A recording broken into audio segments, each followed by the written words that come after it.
They called her invisible, the forgotten daughter, the shadow in the corner while her perfect sister glowed under crystal chandeliers. But tonight, everything would shatter, because the most dangerous man in the city didn't want the golden child everyone expected him to marry. He wanted her. And when Adrian Volkov walked into that glittering dining room and destroyed her sister's engagement with 5 cold words, Elena Whitmore's entire world exploded into something she never saw coming. This is a story about the girl no one noticed, until someone did. Hit like and drop a comment with your city so I can see how far this story travels. The champagne tasted like lies. Elena held the crystal flute without drinking, watching bubbles rise and burst against the rim. Around her, the Whitmore family dining room blazed with enough candlelight to stage a small wedding, which was essentially the point. Her mother had outdone herself, white roses cascading from silver vases, each place setting worth more than most people earned in a month, servers gliding between chairs like well-trained ghosts. "To Victoria and Adrian," her father announced, raising his glass. Richard Whitmore's voice carried the particular smugness of a man who'd just closed a deal he had no business winning.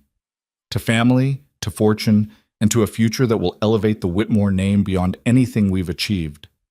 Elena watched her sister smile. Victoria knew exactly how to angle her face to catch the light, how to let her eyes shine with just enough moisture to suggest deep emotion without actual tears that might smudge her makeup. It was a talent Elena had never mastered, this performance of perfection. "Hear, hear," echoed around the table. 12 people, all dressed like they were attending a state dinner, all pretending this wasn't exactly what it was. A transaction dressed in romance. Elena set down her untouched champagne and reached for her water instead. "Elena, darling, at least pretend to celebrate your sister's good fortune." Her mother's voice could slice through steel when she wanted it to. Catherine Whitmore smiled while she said it, because everything was about appearances, but her eyes promised consequences later. "Of course, Mother. Congratulations, Victoria." Elena lifted her water glass slightly. Her sister didn't even glance her direction. That was normal. Elena had stopped expecting acknowledgement somewhere around her 16th birthday, the year Victoria made her debut in society, and Elena realized she would always be the understudy in her own family. Not quite pretty enough, not quite charming enough, not quite anything enough to warrant the kind of attention her older sister commanded simply by existing. "Adrian should be here any moment," Victoria purred, checking her phone with practiced casualness, as if she wasn't desperate for validation. "He texted that he's on his way." More champagne appeared. Elena's uncle started a story about meeting someone important at his club. Her cousin laughed too loudly at nothing. The whole scene felt like a play Elena had been forced to attend too many times, knowing all the lines, hating every minute. She'd met Adrian Volkov exactly once, 3 months ago at some charity gala her parents had dragged her to. While Victoria had circled him like a shark scenting blood, Elena had ended up in an alcove with a book she'd smuggled in her purse, trying to survive the evening. He'd found her there by accident, or so she'd thought, seeking escape from the crowds himself. They'd talked for maybe 20 minutes. He hadn't asked what she did, or who her family was, or any of the standard questions people used as weapons in these circles. Instead, he'd noticed her book, a worn paperback about landscape architecture, and asked if she actually cared about the subject, or was just hiding. Both, she'd admitted, and he'd laughed. Actually laughed, not the polite corporate chuckle most men deployed at these events. They discussed green spaces and urban planning, the politics of park funding, the way cities forgot that people needed beauty alongside function. It had been the most genuine conversation she'd had in months. Then Victoria had appeared, gravitational and gleaming. And Elena had watched Adrian's face shift into something more careful, more controlled. Her sister had looped her arm through his with practiced possession, and Elena had slipped away into the crowd, back to being invisible. She'd thought about that conversation more than she wanted to admit, not because she harbored any illusions about Adrian Volkov. The man was a known entity, powerful and dangerous in ways her family found thrilling precisely because they thought they could harness it through marriage. But for 20 minutes, someone had talked to her like she mattered, like her thoughts were worth hearing. That was probably pathetic. Elena knew it was pathetic, but she'd learned to take small mercies where she found them. "He's here!" Victoria jumped up, smoothing her dress, ivory silk that probably cost more than a used car. "Do I look all right?"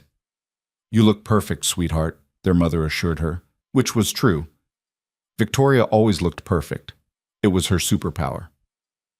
Elena heard the commotion in the foyer, male voices conferring with the household staff. Her father stood, straightening his tie, preparing to greet the man who would supposedly join their family. The man who controlled enough of the city's real estate and development projects to make or break careers with a phone call. The man who, according to whispered rumors, had connections that made people nervous to say his name too loudly. The dining room doors opened.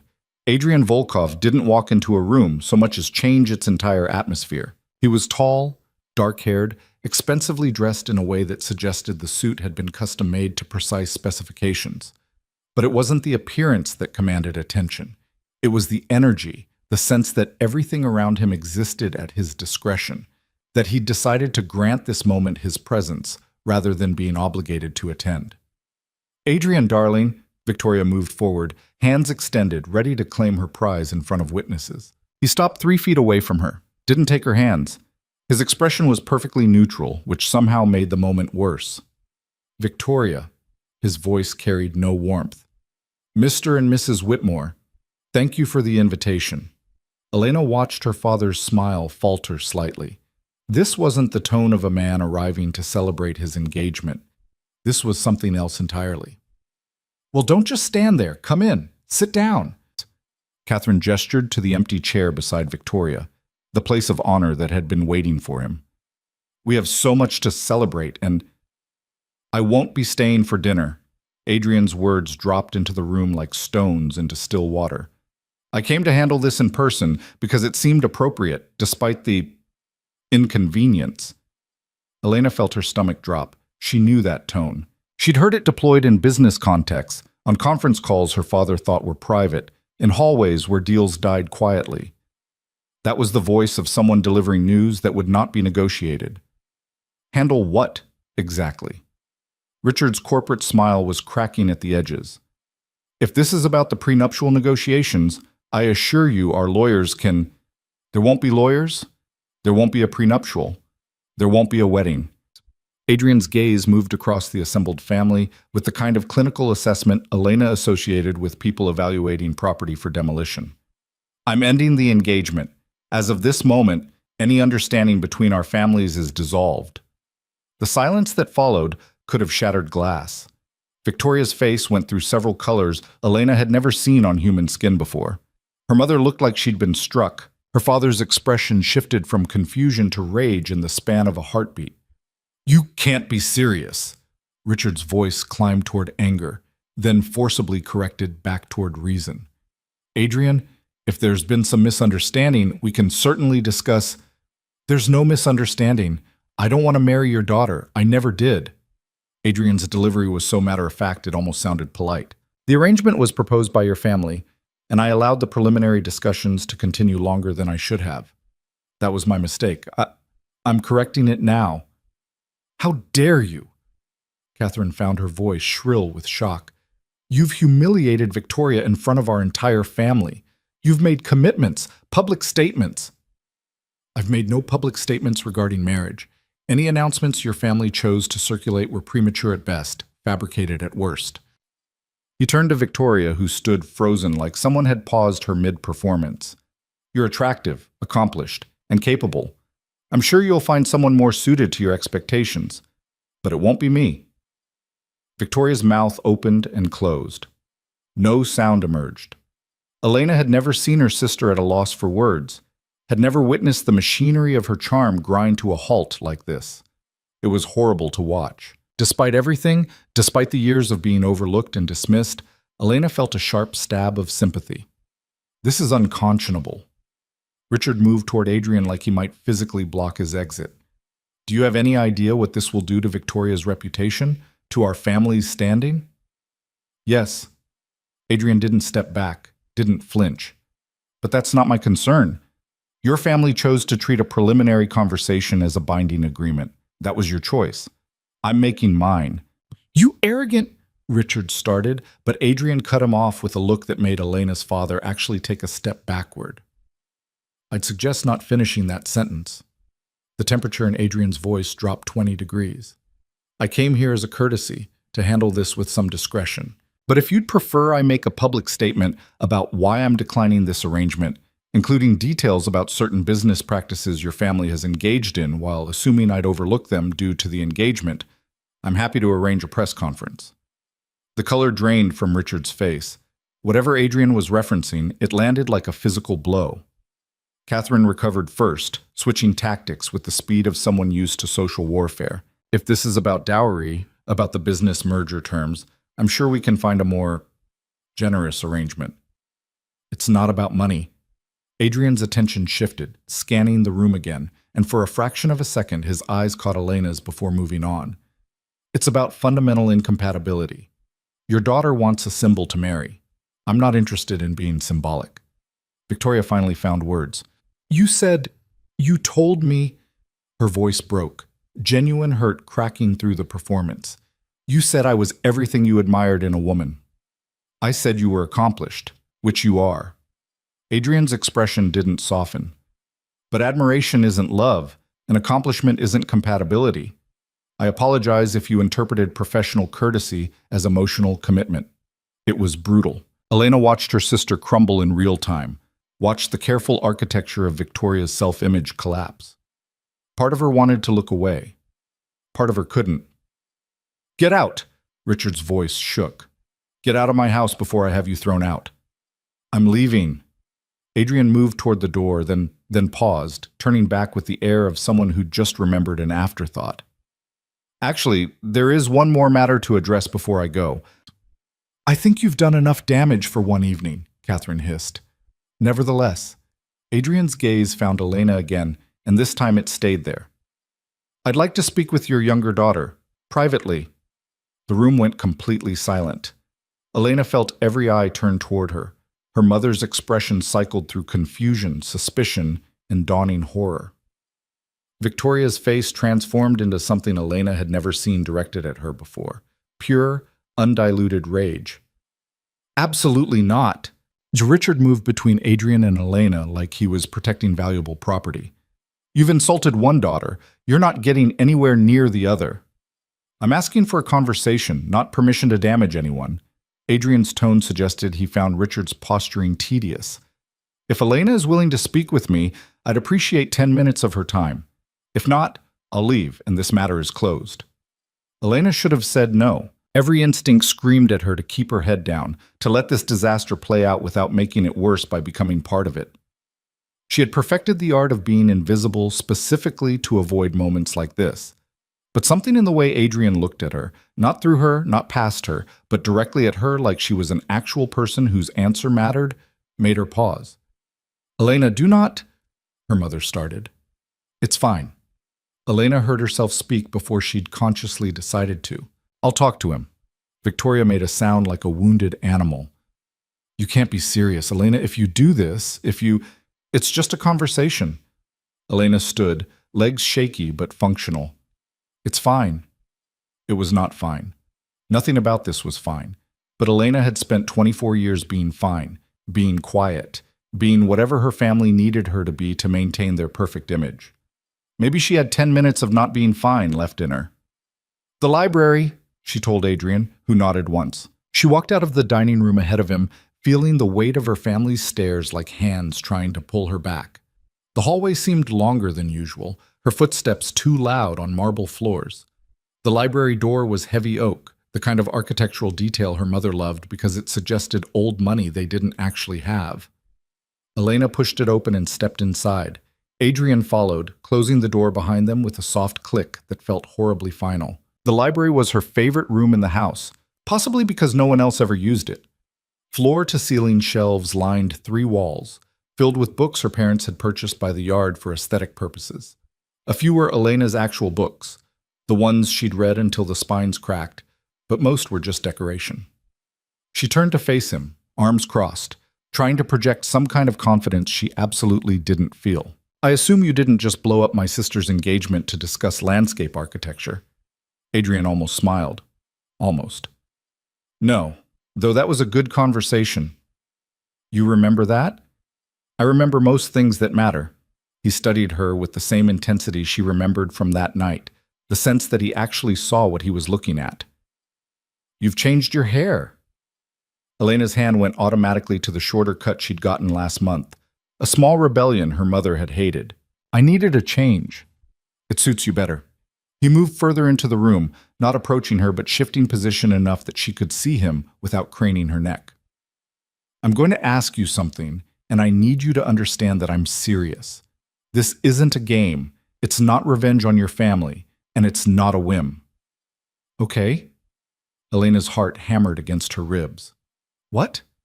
I want to offer you a contract marriage. 12 months, clearly defined terms, appropriate compensation, and a clean exit at the end. You would live in my home, attend necessary social functions as my wife, and in exchange, you'd have complete financial independence when it's done. No strings, no obligations beyond the agreed time frame. For several seconds, Elena just stared at him. Then she laughed, a sharp bark of sound that came out more hysterical than she'd intended. You're insane. Possibly, but I'm also serious. You just humiliated my sister in front of our entire family, and now you want to marry me instead? As what, some kind of punishment for them? Elena shook her head, feeling unmoored from reality. That's the most vindictive thing I've ever heard. It's not about them. It's about you. Adrian's expression didn't change. I've spent 3 months watching your sister perform for me, trying to become whatever she thought I wanted. It was exhausting and dishonest. You, on the other hand, were the only person who talked to me like I was an actual human being, rather than a prize to win or a threat to manage. We talked for 20 minutes about parks. Best 20 minutes of that entire evening. He said it like it was a simple fact. Look, I need a wife for business reasons, perception management, social expectations, the kind of tedious political maneuvering that comes with my position. I don't need love. I don't want performance. I need someone who can be present without pretending we're in some kind of romance novel. Elena felt like reality had shifted sideways. And you think I'm that person because we had one decent conversation? I think you're that person because you don't want anything from me. Adrian moved closer, not threatening, but deliberate. Everyone wants something: power, money, status, access. You didn't even want to talk to me. You wanted to read your book and survive a boring event. That's the most honest interaction I've had in years. That's the saddest thing I've ever heard. Probably accurate. Something flickered in his expression, too quick to identify. But it's also true. I'm offering you an exit, Elena. From this house, from your family's expectations, from being invisible. 12 months of playing a role in exchange for enough money to build whatever life you want afterward. You'd be free. The word hung in the air between them. Free. When was the last time Elena had felt free? Had she ever? This is crazy, she said, but her voice lacked conviction. Agree to think about it. I'll have my lawyer draw up a contract with explicit terms, compensation, living arrangements, expectations, exit clauses. If you read it and still think I'm crazy, you can walk away. But at least consider it. Why me? Elena asked, needing to understand. Really? Not the philosophy about honesty or whatever. Why specifically me? Adrian was quiet for a long moment, his gaze holding hers with uncomfortable intensity. Because you looked at me like I was boring you, not like I was dangerous. Do you have any idea how rare that is? Everyone else sees what I can do for them or to them. You just wanted me to shut up so you could read. Despite everything, Elena felt a laugh bubbling up. I was polite about it. Exactly. He pulled a business card from his jacket pocket, offered it to her. My private number is on there. Think about it. You don't have to decide tonight. Elena took the cardstock heavy and expensive, between her fingers. This was insane. This was the plot of a ridiculous novel. This was an escape route. The thought slammed into her with physical force. For years, she'd been saving money in secret, planning some eventual future where she could leave the Whitmore house and build something of her own. But her savings account was pathetic. Her job prospects limited by a degree her parents had chosen for her in a field she didn't care about. She was trapped in amber, preserved perfectly in a life that felt like drowning. 12 months. That's what he was offering. 12 months of playing pretend in exchange for actual freedom at the end. If I agreed, she said slowly, theoretically, what would you tell people? About why you chose me over Victoria? The truth. That I wanted someone genuine instead of someone performing. He watched her carefully, like he was evaluating how she processed information. Your family will hate it. Society will have opinions. It won't be comfortable. Nothing about my life is comfortable. The words came out more bitter than she'd intended. Then you have nothing to lose and everything to gain. Adrian moved toward the door, giving her space. Read the contract when I send it. If you have questions, call me. If you want out, burn the card, and we'll pretend this conversation never happened. He opened the door, paused with his hand on the frame. For what it's worth, Elena, I think you've been invisible long enough. Might be time to change that. Then he was gone, leaving her alone in the library with a business card and a choice that felt like standing on the edge of a cliff. The door opened again 30 seconds later, but this time it was Victoria, fury radiating from her like heat. What did he say to you?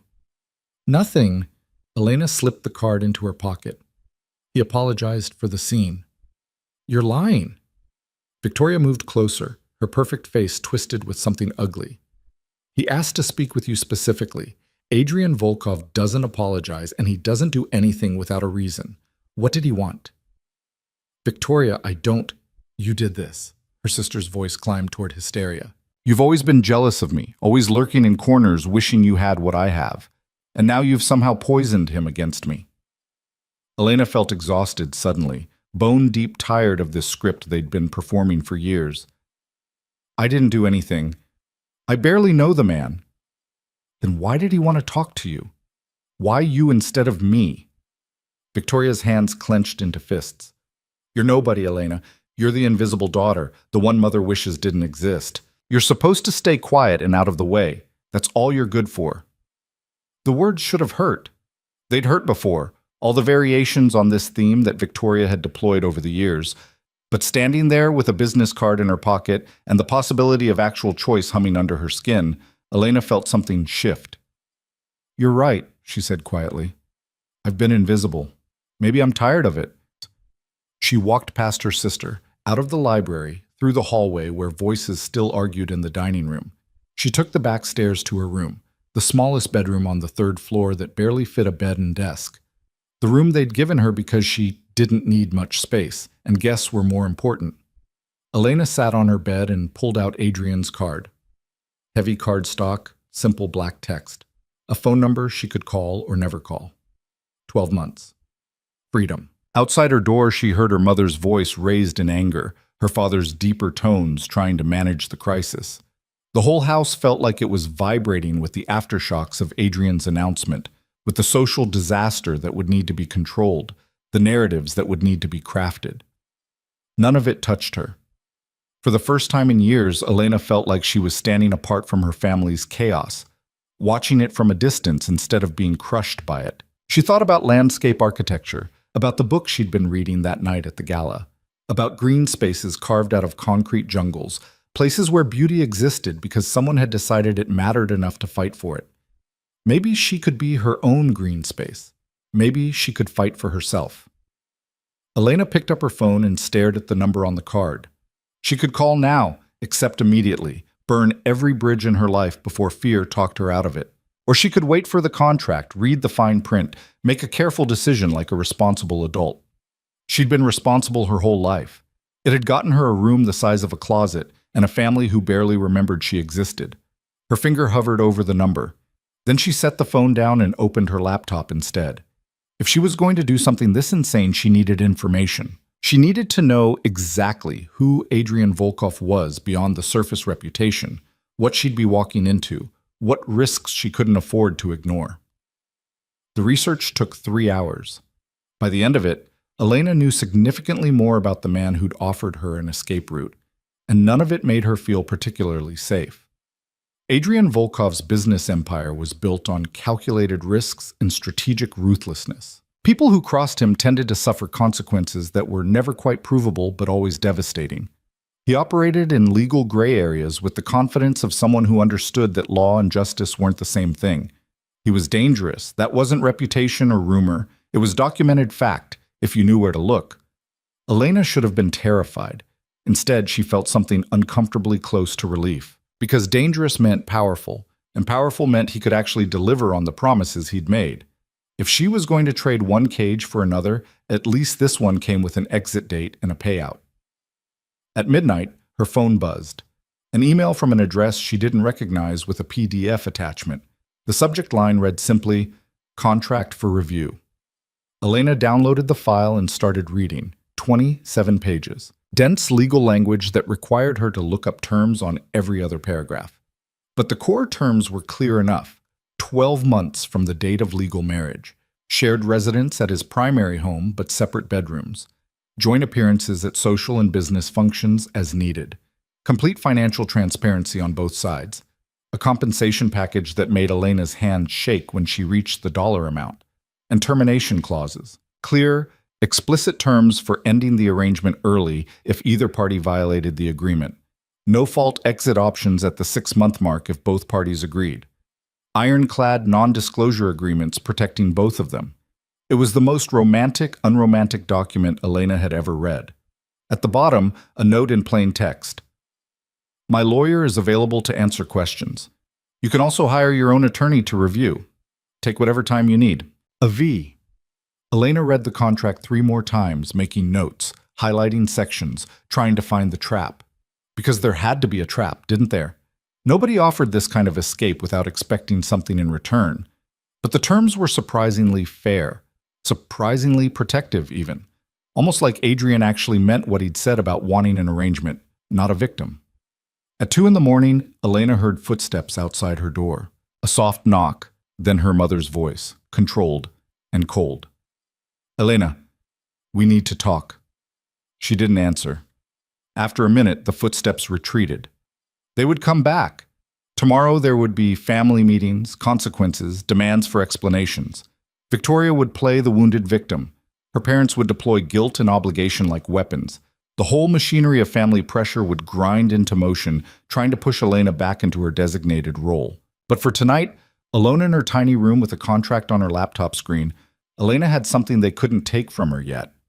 She had a choice. At dawn, Elena made coffee in the kitchen before anyone else woke up. She sat at the small breakfast nook overlooking the garden and watched light creep across manicured lawns that required a staff of 3 to maintain. Her father's status symbols, her mother's proof of success. None of it meant anything to her. She pulled out her phone and typed a text to the number on Adrian's card. I have questions about the contract. When can we talk? The response came 30 seconds later. My office, 2 p.m. today, address below. Elena finished her coffee and went upstairs to her room. She packed a bag, not everything, just essentials and a few items that actually mattered to her. The photograph of her grandmother, who died when Elena was 12 and had been the last person to treat her like she was worth attention. A few books, her laptop, clothes that her mother hadn't picked out. She didn't know if she'd need the bag, but having it ready felt important. At 8, her mother knocked again, more insistent this time. Elena Whitmore, open this door, right now. Elena opened it. Catherine stood in the hallway fully dressed and made up despite the early hour, armor in place. We need to discuss what happened last night. There's nothing to discuss. Adrian ended his engagement to Victoria. It has nothing to do with me. Don't play stupid. It doesn't suit you. Catherine pushed past her into the room, noticed the bag on the bed. What is that? Nothing. You're not going anywhere. Her mother's eyes went cold.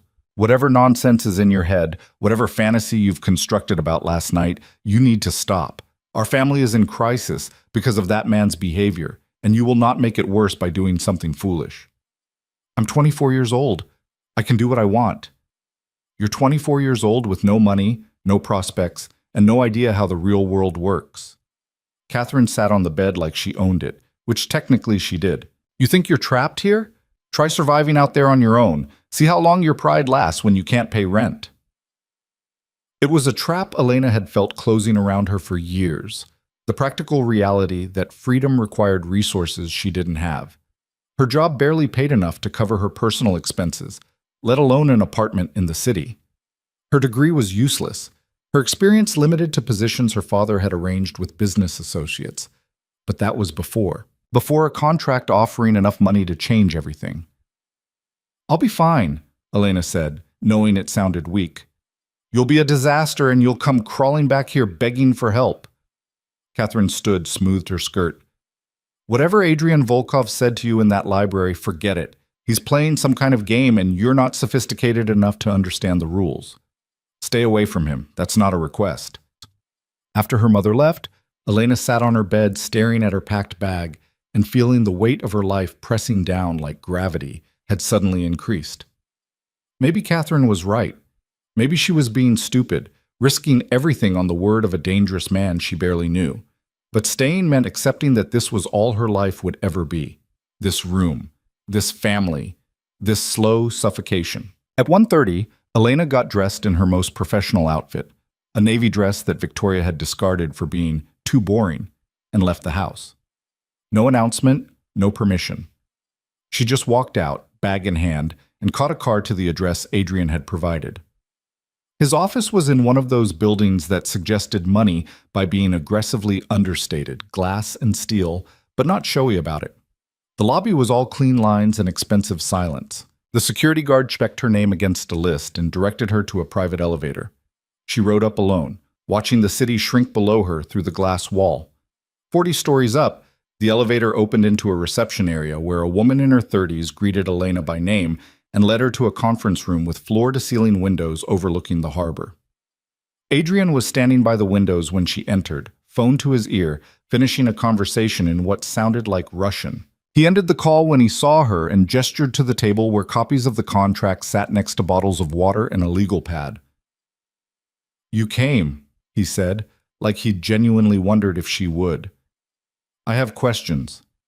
Elena set her bag down, trying to project confidence. "A lot of them." "Good. That means you actually read it." He sat across from her, close enough to talk comfortably, but far enough to not feel crowding. "Ask whatever you need." Elena pulled out her notes. Clause 7, subsection 3.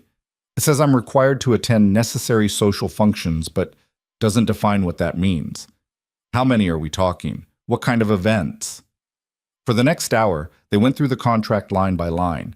Adrian answered every question without evasion, explained clauses she didn't understand, and agreed to modifications when she pushed back on terms that felt too vague. He pulled in his lawyer via video conference to clarify legal language, and when Elena said she wanted her own attorney to review, he offered to pay for it.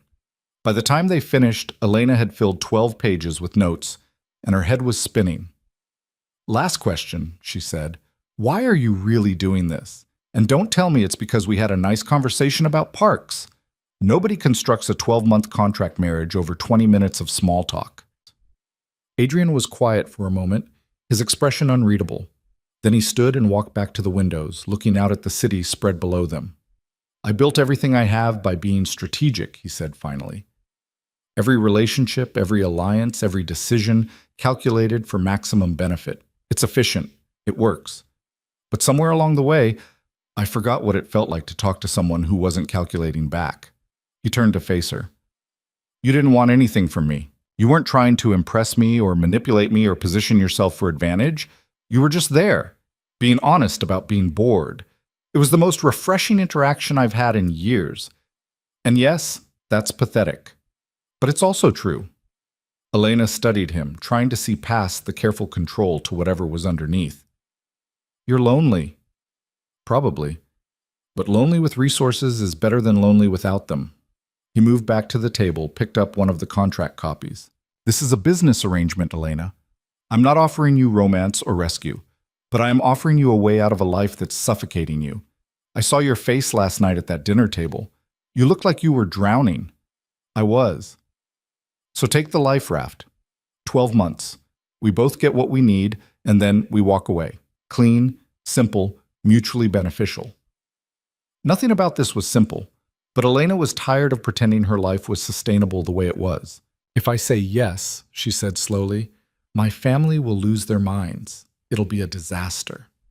Yes. Victoria will never forgive me. Probably not. Everyone will think I'm insane or that you're using me somehow." Without question. Adrian sat back down, meeting her eyes directly. "It will be uncomfortable and complicated, and nothing like the life you have now. But you'll survive it, and when it's done, you'll have enough money to build whatever comes next. That's the trade." Elena looked at the contract, at the bag she'd brought with her essentials, at the man offering her an escape route paved with complications. She thought about her tiny room in the house where nobody saw her, about Victoria's perfect smile and her mother's cold control, about spending the rest of her life being invisible. "I want one modification to the contract," she said. "What?" "Clause 17, the termination section. I want it to specify that if either of us develops actual romantic feelings, we can terminate immediately without penalty. No 6-month waiting period." Adrian's expression shifted, something like surprise crossing his face. "You think that's a risk?" "I think it's smart to plan for every contingency." Elena met his gaze steadily. "This only works if we're both clear about what it is. The second it becomes something else, it's done. Agreed?" He considered for a long moment, then nodded. "Agreed. I'll have my lawyer add the clause. Then I'll need 24 hours to have my own attorney review the final version." Elena stood, suddenly needing to move, to prove to herself she could still walk away if she wanted. "If everything checks out, I'll sign. And if it doesn't?" "Then we both forget this conversation happened." She picked up her bag, surprised by how steady her hands were. "Either way, you'll have an answer by Friday." Adrian stood as well, offering his hand formally. "Friday, then." Elena shook it, his grip firm, but not overwhelming. For a moment they just stood there, two people contemplating a future that made no sense but somehow felt inevitable anyway. "Can I ask you something?" she said before leaving. "Of course." "Why didn't you just tell Victoria the truth from the beginning? That you weren't interested?" Adrian's smile was brief and humorless. "Because she never asked what I wanted. She asked what I could give her. There's a difference." Elena left the office building and stood on the sidewalk in the afternoon sun, her bag over her shoulder, her phone buzzing with texts from her mother that she didn't read. The city moved around her with indifferent energy, millions of people living lives that had nothing to do with hers. She felt terrified and exhilarated in equal measure. By Friday, she would have to choose: keep drowning in a life that was killing her slowly, or jump into deep water with a stranger who promised her the chance to learn how to swim. Elena started walking, no particular destination in mind, just needing to move. And somewhere between the office building and wherever she ended up, she realized she'd already made her choice. She'd made it the moment she packed that bag. The attorney Elena hired charged $300 an hour and was worth every penny. Martha Castellano had gray hair pulled into a bun that looked like it could cut glass, reading glasses on a chain, and the kind of sharp eyes that suggested she'd seen every variation of human stupidity the legal system had to offer. "This is either the smartest thing you've ever done or the dumbest," Martha said, setting down the contract after 2 hours of review. "I haven't decided which yet." Elena sat across from her in an office that smelled like old books and expensive coffee. "That's not exactly reassuring." "It's not meant to be. You're marrying a man you barely know for financial compensation with a built-in expiration date. Nothing about this should feel reassuring." Martha flipped back to a section she'd marked with a yellow tab. "That said, the contract itself is surprisingly solid. Whoever drafted this actually tried to protect both parties, which is rare. Usually these arrangements are designed to screw someone over. So you think I should sign it? I think you should understand what you're signing." Martha pulled out a legal pad covered in notes. "The compensation structure is aggressive but fair. The termination clauses give you multiple exit options if things go wrong. The non-disclosure agreements protect you as much as they protect him. But Elena, this is still a massive risk. You're legally binding yourself to a man with a reputation for being ruthless in business. If he decides to violate the terms, you'll have legal recourse. But legal recourse doesn't undo damage." Elena had spent 3 days thinking about nothing else. 3 days of avoiding her family's increasingly frantic calls, sleeping on her friend Maya's couch, and trying to imagine a future that didn't make her want to scream. "What would you do if you were me?" Martha smiled, thin and knowing. "I'd ask myself what I was running from and what I was running toward. If the answer to the first question is bigger than the answer to the second, you're making a mistake. But if you're running toward something that matters more than what you're leaving behind, then maybe it's worth the risk." "That's very philosophical for a lawyer." "I contain multitudes." Martha pushed the contract across the desk. "My professional opinion is that this document is legally sound, and the terms are as favorable as you're likely to get in this type of arrangement. My personal opinion is that you look more alive talking about this insane plan than you probably have in years. Make of that what you will. Elena signed the contract that afternoon in Martha's office, her signature looking smaller than usual on the designated line. Martha witnessed it, made copies, and promised to file the necessary paperwork. The whole process took 20 minutes and changed everything. One more thing, Martha said as Elena was leaving. The prenuptial clause about romantic feelings terminating the contract. That was smart. But be careful with it. Sometimes the line between performing a role and actually feeling something gets blurry. Don't lie to yourself about which side you're on. The warning sat heavy in Elena's stomach as she took the car back to Maya's apartment. Her phone had 17 missed calls from her mother, 9 from Victoria, and 1 from her father that she suspected involved threats. She ignored all of them and sent a single text to Adrian's number. Contract signed. What happens next? His response came immediately.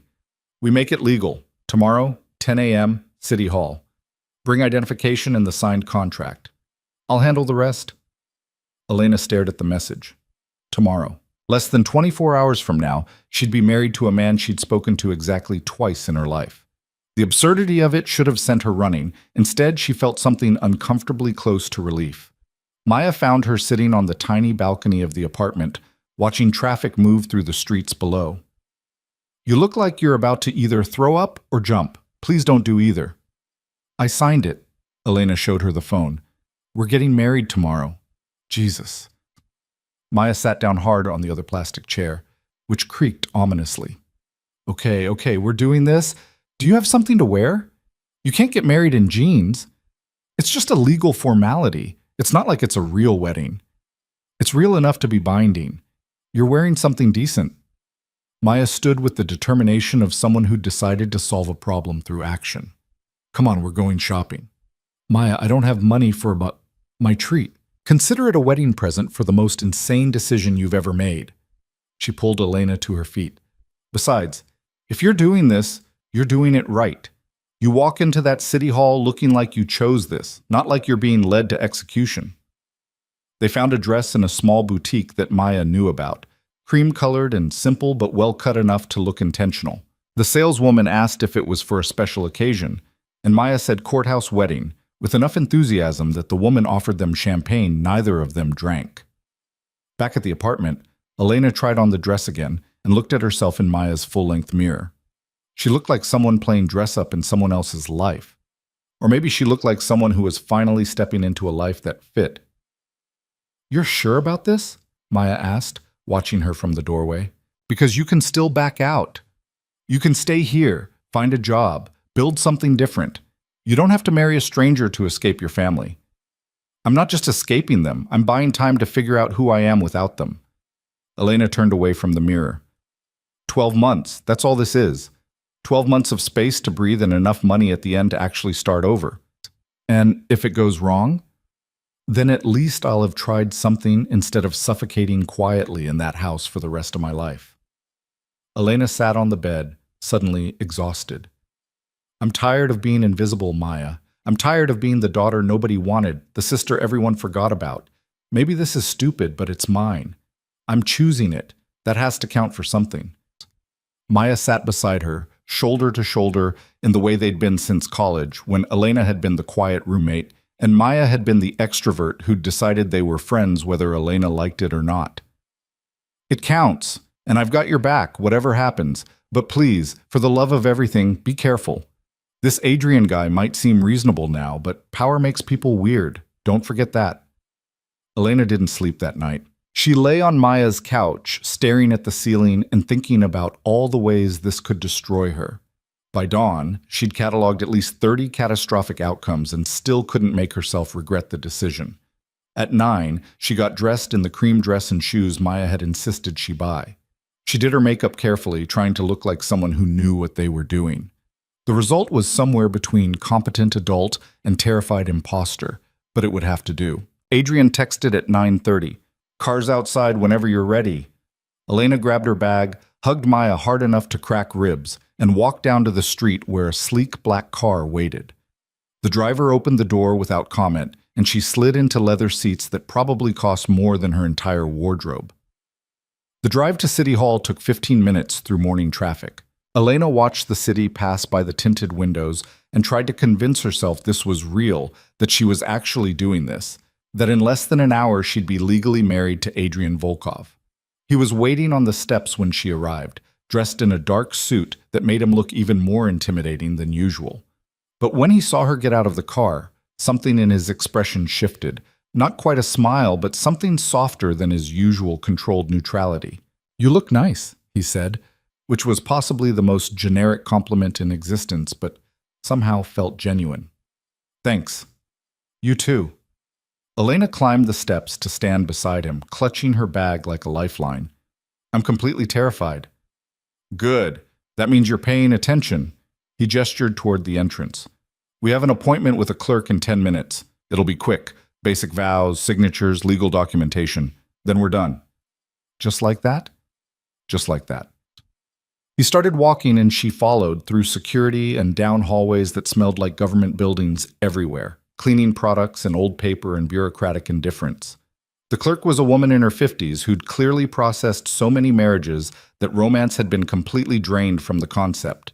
She checked their identification, verified their documents, and led them into a small room with fluorescent lighting and motivational posters about civic duty. "Do you have rings?" she asked, sounding like she already knew the answer.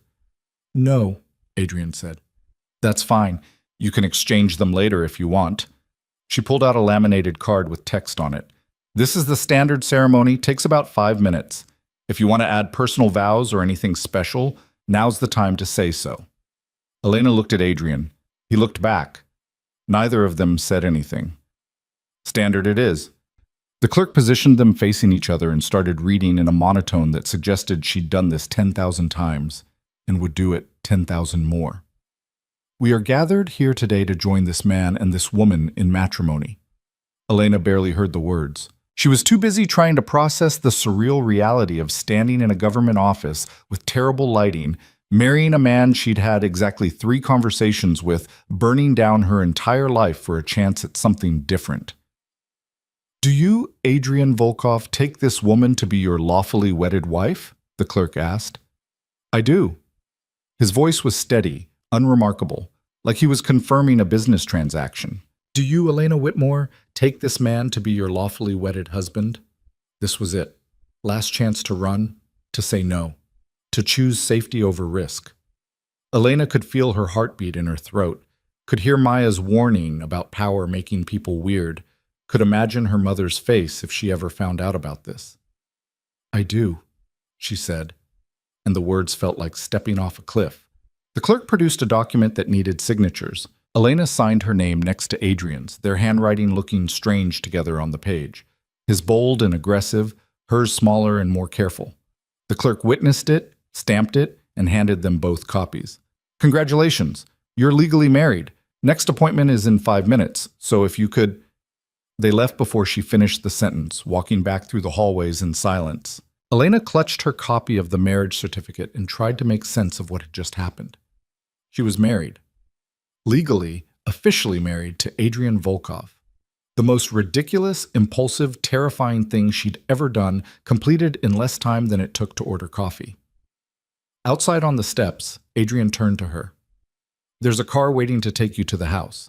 My assistant will meet you there to help you get settled. I have a meeting at noon that I can't move, but I'll be back this evening and we can discuss logistics." "Wait, what?" Elena blinked. "You're not coming with me?" "I told you, I have a meeting. Marcus will take care of everything you need." He was already pulling out his phone, scrolling through what looked like a calendar packed with obligations. "The house staff knows you're arriving. Your room is ready. If you need anything, ask Marcus." He started down the steps toward a different car, leaving Elena standing there holding a marriage certificate and feeling like she'd just been processed through some kind of efficient transaction system. "Adrian," she called after him. He turned back, one hand on the car door. "This is really weird," she said. "Yes." He almost smiled.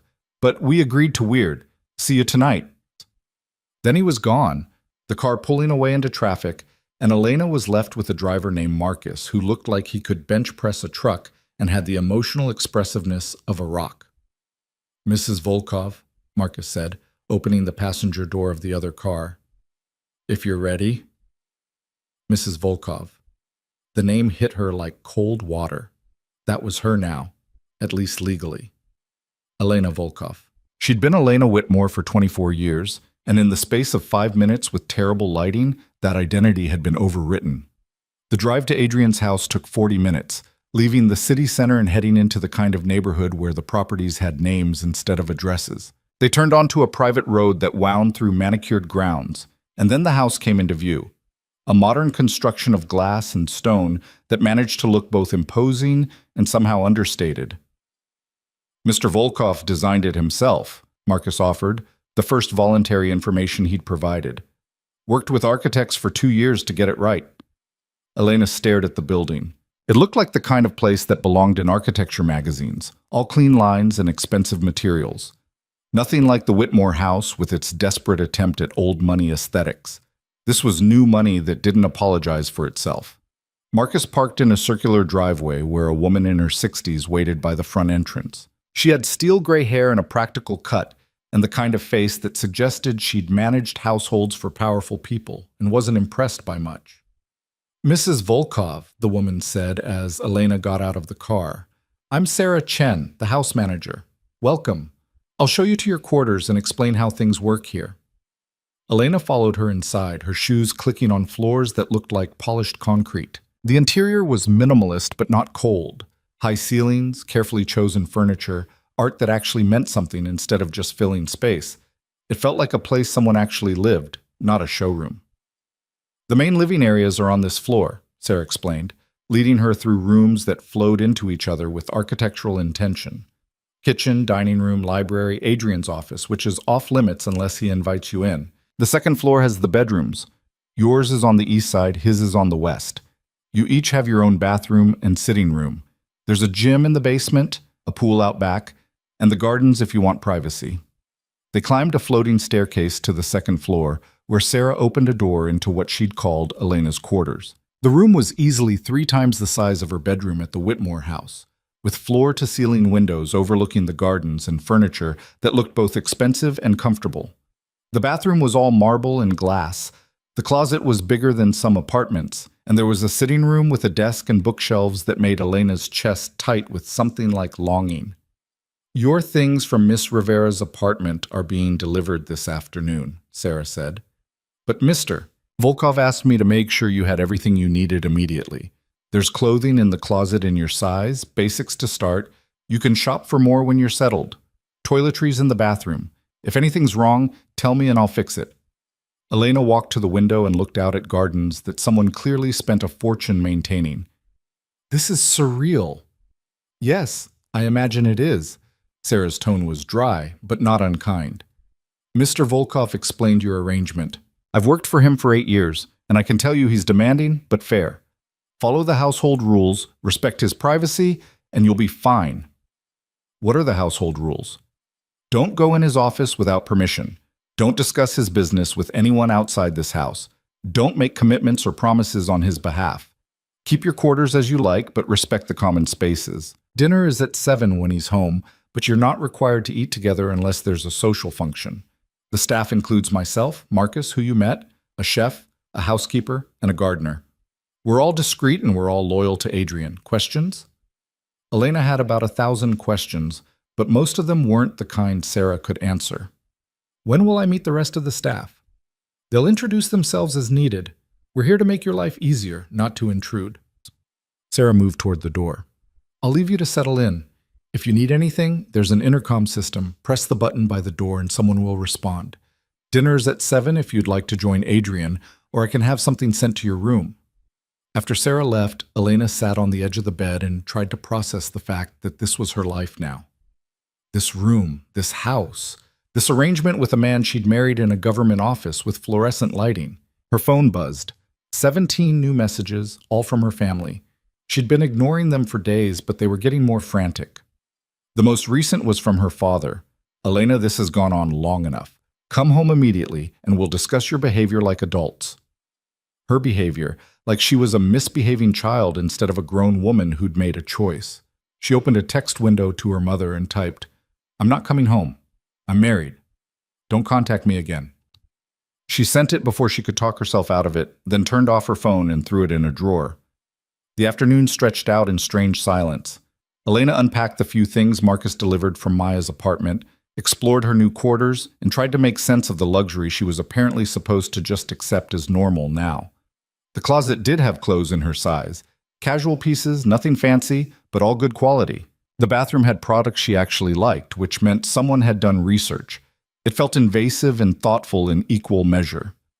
At 6:30, she stood in her closet trying to decide what to wear to dinner with her new husband. Everything felt wrong. Too casual, too formal, too trying too hard. She finally settled on dark jeans and a sweater that made her look approximately normal, then walked downstairs feeling like an intruder in someone else's house. Adrian was in the kitchen talking to a man in chef's whites about something involving seasonal vegetables. He looked up when Elena entered, still in the suit from earlier, but with his tie gone and sleeves rolled up. Somehow the casual version was more unsettling than the fully armored business persona. "You found your way around," he said, which wasn't really a question. "Sarah's very efficient." Elena hovered in the doorway, not sure where she was supposed to be or what she was supposed to do. "Is there anything I should—" "Sit, eat. Stop looking like you're waiting for permission to exist." He gestured to the dining table, which was set for two with food already arranged on serving platters. "Thomas made salmon. He's been with me for 5 years and takes it personally when people don't appreciate his cooking, so at least pretend to enjoy it." The chef, Thomas, apparently, smiled and disappeared back into the kitchen. Elena sat at the table, and Adrian served food onto her plate before dealing with his own. The whole thing felt aggressively domestic in a way that made her skin itch. "How was your afternoon?" Adrian asked, cutting into his salmon with surgical precision.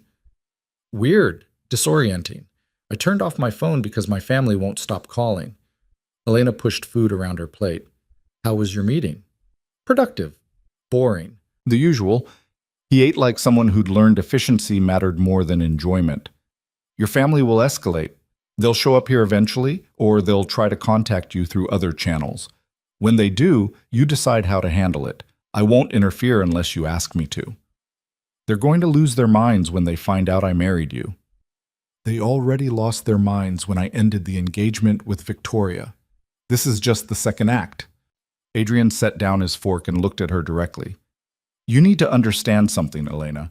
Your family will use every weapon they have: guilt, obligation, money, social pressure.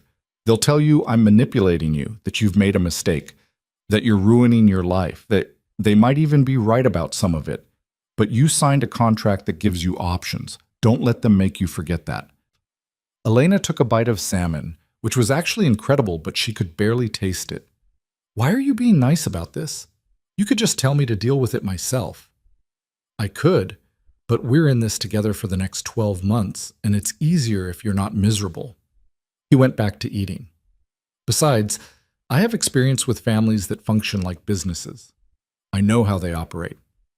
"Is that what your family was like?" Adrian's expression shuddered. "My family isn't a subject I discuss. That's in the contract, Section 12. Elena blinked, caught off guard by the sudden coldness. "Right, sorry." They ate in silence for a few minutes. The earlier ease completely evaporated. Elena was trying to figure out how to restart conversation when Adrian spoke again. "There's a charity gala next Friday. Black tie. Lots of people who matter for business reasons. It'll be our first public appearance as a married couple." He said it like he was scheduling a dental appointment. "I'll need you there, looking appropriately content. Can you manage that?" "I can pretend to be content for a few hours. Yes." "Good. My assistant will coordinate details with you. Dress, schedule, background on who you'll meet. These events are tedious but necessary. Try not to look too bored." "I'll do my best not to embarrass you," Elena said, letting some edge into her voice. Adrian looked up sharply. "That's not what I meant." "Isn't it? You need someone who can play the role convincingly. That's what you hired me for." "I didn't hire you. We made an arrangement." He set down his fork with controlled precision. "And I don't think you'll embarrass me. I think you'll be better at this than you believe you are. But you need to stop looking for insults that aren't there." Elena felt her face heat. "You're right. Sorry. This is just... It's a lot. It is. His voice softened fractionally. But you knew it would be. First day is always the hardest. They finished dinner with sporadic conversation about neutral topics: the house, the neighborhood, logistics of shared space. It felt like two strangers trying to figure out how to exist in the same room, which was exactly what they were. After dinner, Elena retreated to her quarters and called Maya from the house phone since her cell was still off. So? Maya demanded immediately. Are you alive? Are you imprisoned? Do I need to call someone? I'm fine. The house is insane, the staff is efficient, and I had dinner with my husband who I barely know, and it was supremely awkward. Elena flopped onto her bed, staring at the ceiling. This is so weird, Maya. Weird but survivable? So far. Ask me again in a week when I have to pretend to be a happy wife at some society gala. You'll be great. Just channel Victoria for the performance parts. That's terrible advice and also probably accurate. Elena laughed despite herself. I miss normal life already. Normal life was killing you. This might be weird, but at least it's different. Maya paused. Call me every day, okay? I need to know you're actually fine and not just saying it. After hanging up, Elena lay in the unfamiliar bed in the unfamiliar room and tried to convince herself she'd made the right choice. Tomorrow she'd start figuring out how to actually live in this arrangement instead of just surviving it. Tomorrow she'd be braver, more confident, more certain this was survivable. Tonight she just felt small and scared and very far from anything that felt like home.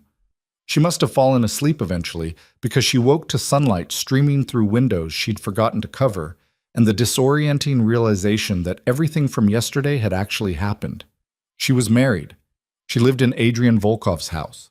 Her old life was gone, traded for this strange new reality. Her phone, which she'd turned back on at some point in the night, showed 43 missed calls and 62 text messages.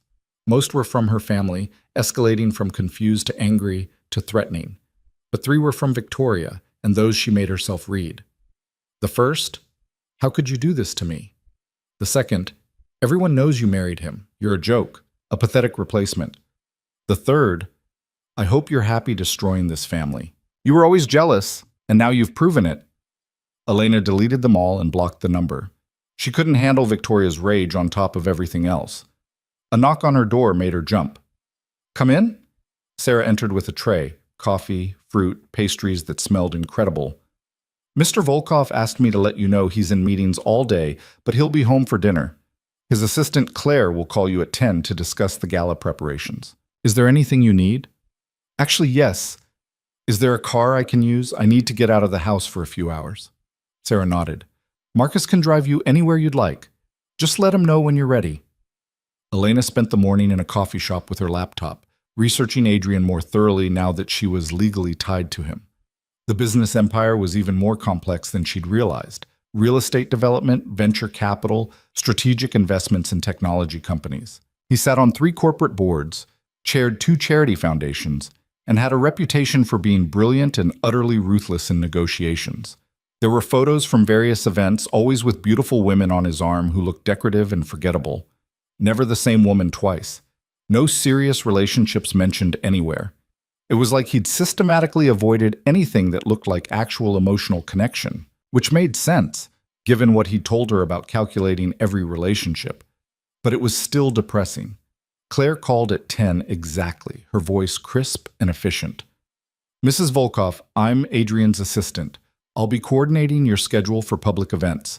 For the Gala Friday, we need to discuss your dress, hair, and makeup appointments and briefing materials on the attendees. Briefing materials? Background on who you'll meet, what they do, why they matter to Adrian's business interests. It helps to know who you're talking to. Claire made it sound completely normal. I'm sending a stylist to the house tomorrow at 2. She'll bring dress options and accessories, pick whatever you're comfortable in. Adrian doesn't care about the details, he just needs you to look appropriate. That's very organized. It's my job. Claire's tone suggested she was very good at her job. I'll email you the briefing materials tonight. Read them before Friday. Any questions? Elena had a million questions, but none Claire could probably answer. No, I'm good. Excellent. I'll be in touch. The call ended, leaving Elena sitting in the coffee shop feeling like she'd just been efficiently processed through another system. Everything in Adrian's world seemed to operate like this, smooth, organized, designed for maximum efficiency. It should have been reassuring. Instead, it made her feel like a component in a machine, replaceable and impersonal. She spent the afternoon walking through the city, just existing in public space without purpose or destination. It felt like freedom in miniature. No one knew where she was. No one was demanding her presence. No one cared what she did with her time. For a few hours, she was just another person in the crowd. When she got back to the house around 5, there was a package waiting in her room. Inside was a credit card with her new name on it and a note in precise handwriting. For whatever you need, no limit, no questions, A. Elena stared at the card. No limit. Just like that, she had access to more money than she'd ever imagined having. The power of it felt almost obscene. She put the card in her wallet and tried not to think too hard about what it meant that her husband was wealthy enough to give her unlimited access to his accounts without worrying about consequences. Dinner that night was quieter. Adrian looked exhausted, and Elena wasn't much better. They ate pasta that Thomas had made and talked about nothing important. It should have been uncomfortable, but somehow the tiredness made it easier. They were both just too drained to perform. "How was your first full day as Mrs. Volkov?" Adrian asked, pouring wine she wasn't sure she should drink, but accepted anyway. "Surreal. I bought coffee with your credit card and felt like a criminal." Elena took a sip of wine that probably cost more than her weekly grocery budget used to. "Claire called about the gala. She's very efficient. She's the only reason my life functions. I'd be buried in logistics without her." He leaned back in his chair, some of the corporate armor visibly falling away. "You'll do fine at the gala. Just stay near me, smile at the right moments, and let me handle the actual politics." "That's it? Just smile and look content?" "That's it. I'm not asking you to perform miracles, Elena, just to show up and not look miserable." He studied her for a moment. "Unless you think that's too much to ask?" "No, I can handle it." Elena set down her wine glass. "Can I ask you something?" "Depends on the question." "Why don't you have friends? Everyone I researched, every article about you, it's always business associates or strategic connections, but no one who seems to actually know you." Adrian was quiet for long enough that Elena thought he might not answer.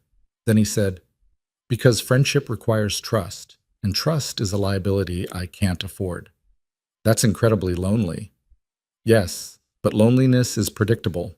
People aren't." He stood, collecting dishes, even though the staff would have done it. "I learned a long time ago that caring about people gives them power to hurt you. It's easier not to care." "Is that what you think this is?" Elena gestured between them. "An arrangement where neither of us cares?" "Isn't it?" She didn't have an answer to that. They cleaned up in silence, moving around each other like dancers who'd learned the steps but not the music. When they were done, Adrian headed toward his office, and Elena went upstairs to her room. Lying in bed that night, Elena thought about trust and loneliness and what it meant to build a life with someone while keeping them at arm's length. She'd agreed to 12 months of exactly that: controlled distance, clear boundaries, no emotional entanglement. But Martha's warning echoed in her head. Sometimes the line between performing a role and actually feeling something gets blurry. She fell asleep wondering which side of that line she was on and whether it would matter by the time she figured it out. The stylist arrived exactly at 2 with enough garment bags to outfit a small wedding party. Her name was Simone, and she had the kind of effortless elegance that made Elena feel underdressed in her own house. "Claire sent your measurements and some notes about the event," Simone said, laying out dresses across Elena's bed with the precision of someone arranging surgical instruments. "Black-tie charity gala, conservative crowd, but not boring. You need to look like you belong there without trying too hard. Let's see what works." Elena tried on 7 dresses before Simone made a satisfied noise at number 8, a deep emerald silk that somehow managed to look expensive without being flashy. It fit perfectly, which should have been gratifying but mostly felt invasive. Someone had known her exact measurements without asking. "This one," Simone declared. "It's sophisticated, it photographs well, and the color works with your skin tone. Adrian will approve." "Does he usually approve your choices?" Elena asked, studying herself in the mirror. "Adrian doesn't care about fashion. He cares about people looking appropriate for the context." Simone pulled out a jewelry case. These are on loan from a friend who owes me favors. Simple emerald earrings, nothing that competes with the dress. You're not trying to be the most memorable person in the room. You're trying to be appropriately invisible while standing next to him. The phrasing hit harder than Simone probably intended.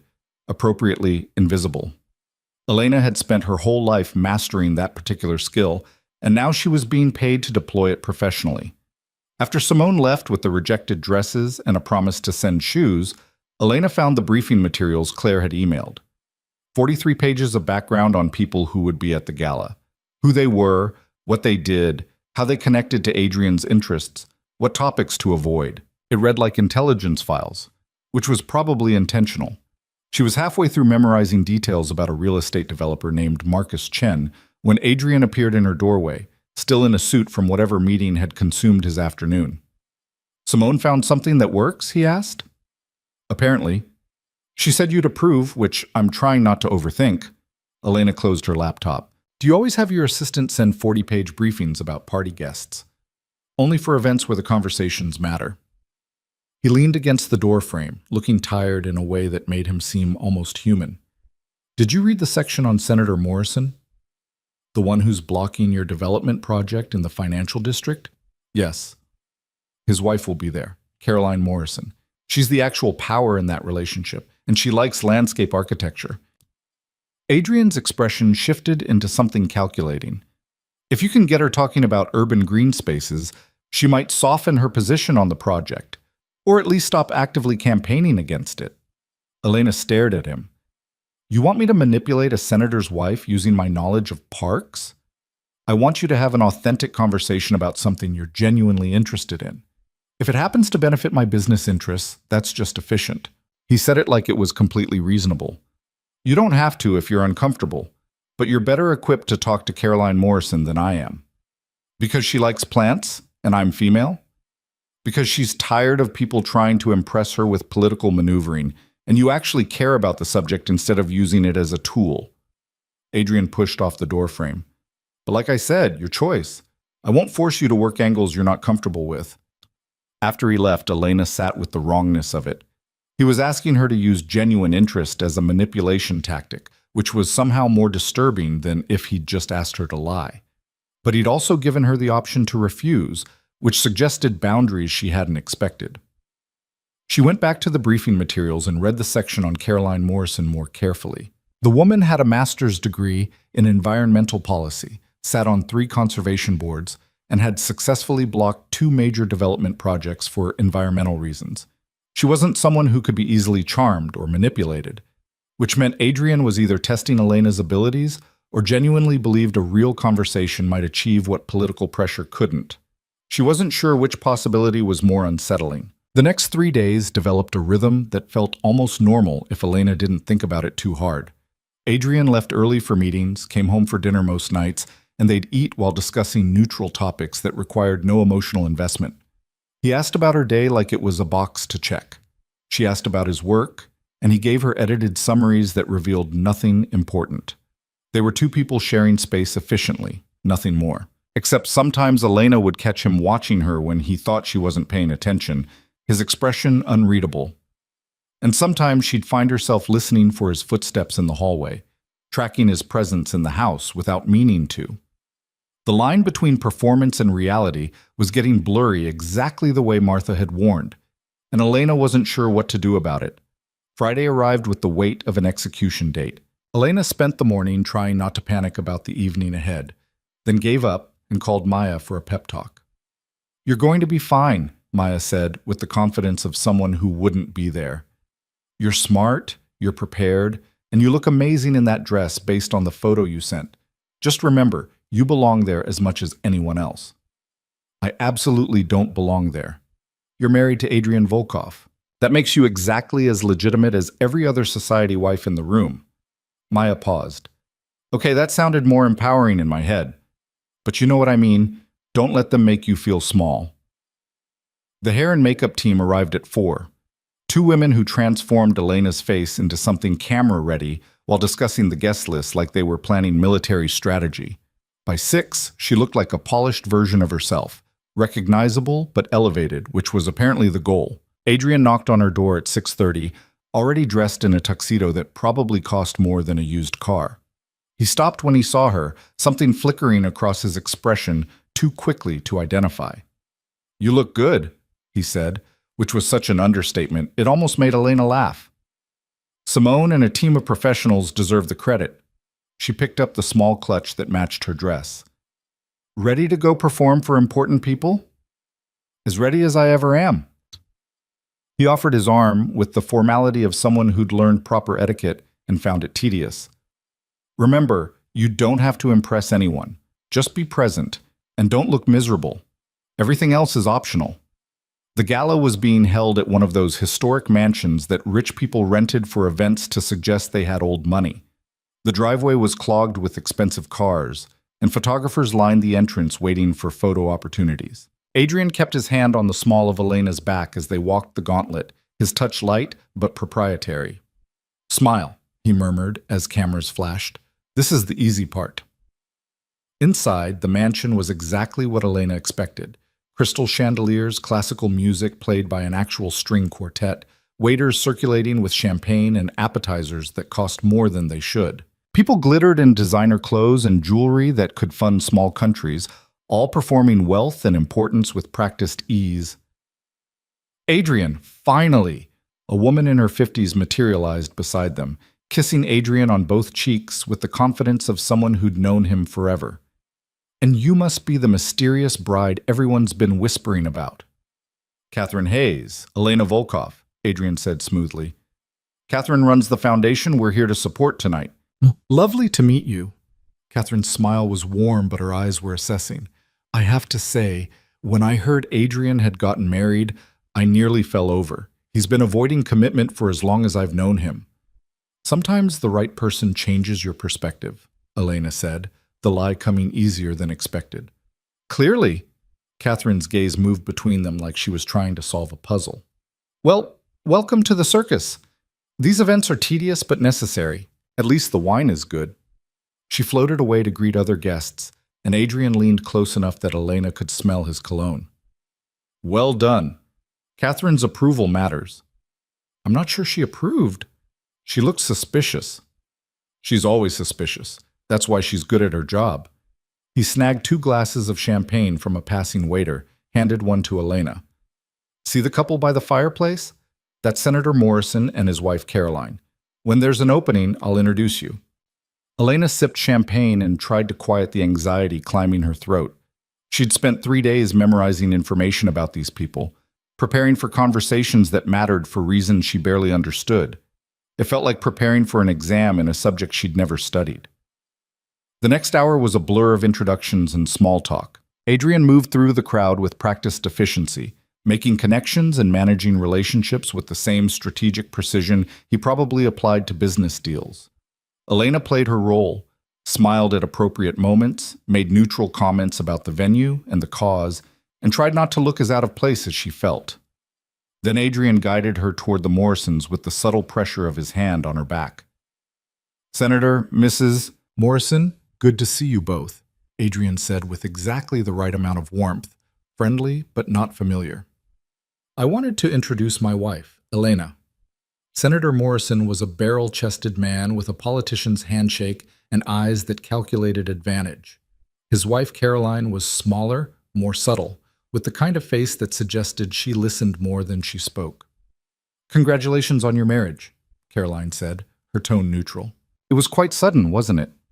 "Sometimes you know quickly," Elena said, keeping her voice steady. "When it's right, there's no point in waiting." "How refreshingly impulsive." Caroline's smile didn't reach her eyes. "Adrian doesn't strike me as the impulsive type." "People surprise you," Adrian said smoothly. "Elena, Mrs. Morrison has done incredible work on urban conservation projects. I thought you two might have common interests." It was such an obvious setup that Elena almost laughed, but Caroline's expression shifted slightly, curiosity replacing suspicion. "You're interested in conservation?" Caroline asked.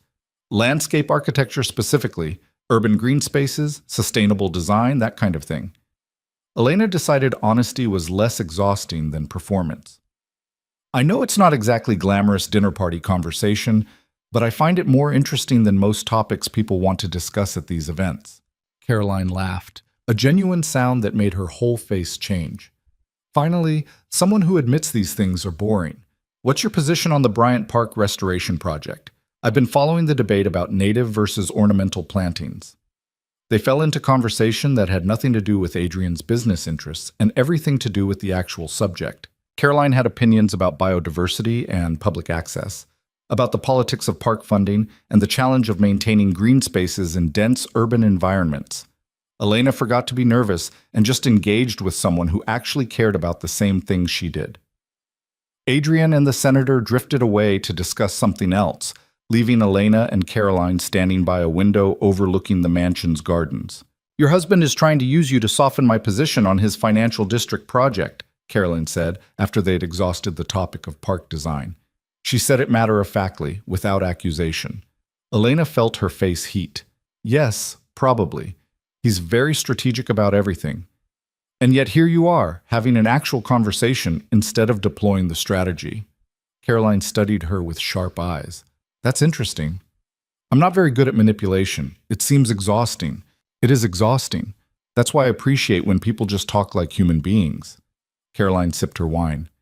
For what it's worth, I think Adrian's project has merit if he addresses the environmental impact studies properly.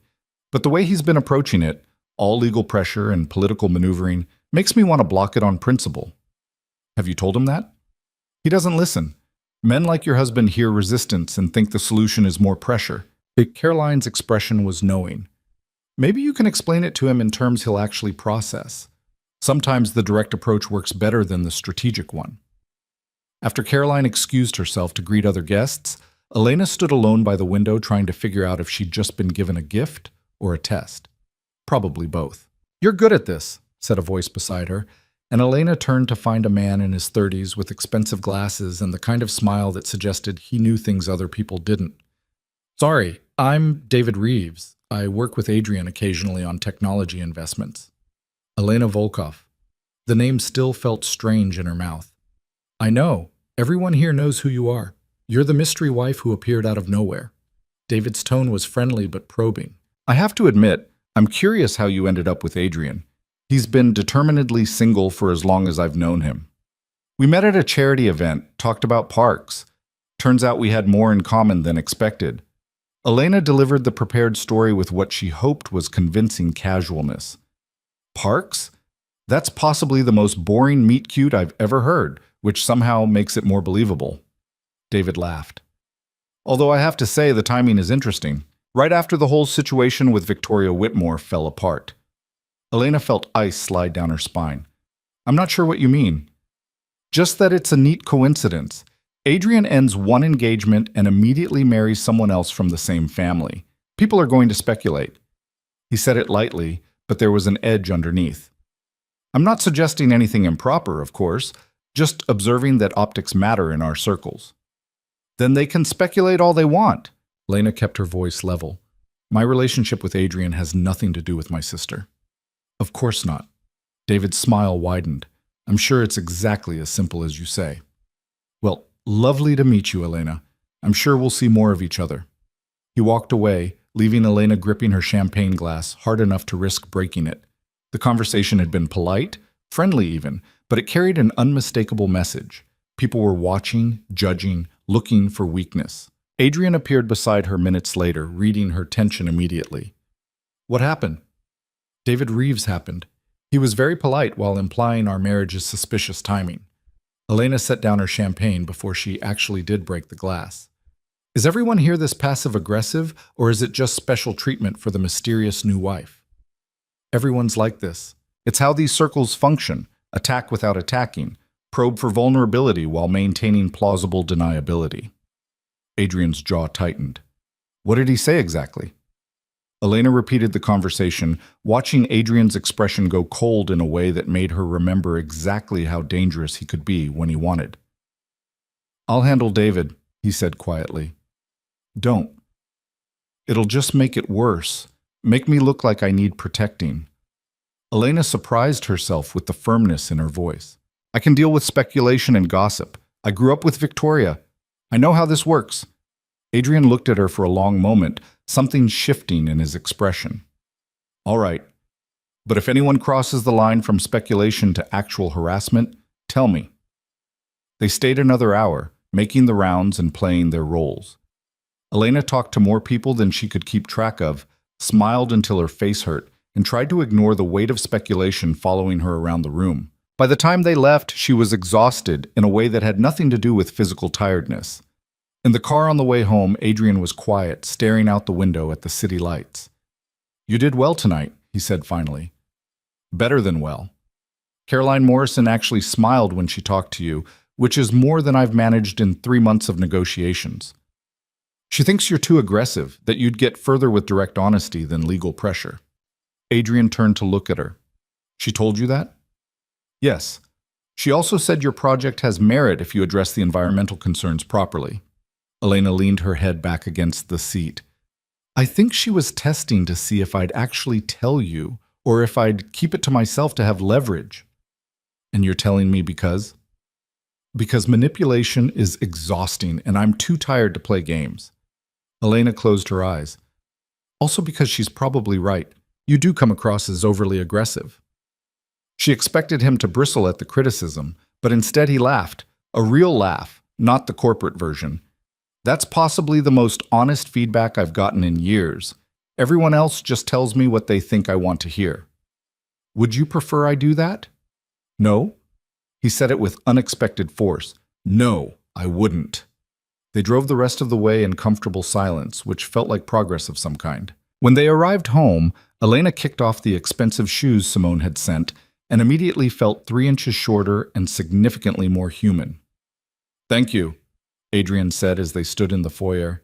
For tonight, for doing this. It's what we agreed to. Elena started toward the stairs, then paused. Adrian? That thing David said about timing and optics. Is it going to be a problem? People will always find something to speculate about. It doesn't matter what they think as long as we know the truth. He loosened his tie, looking as tired as she felt.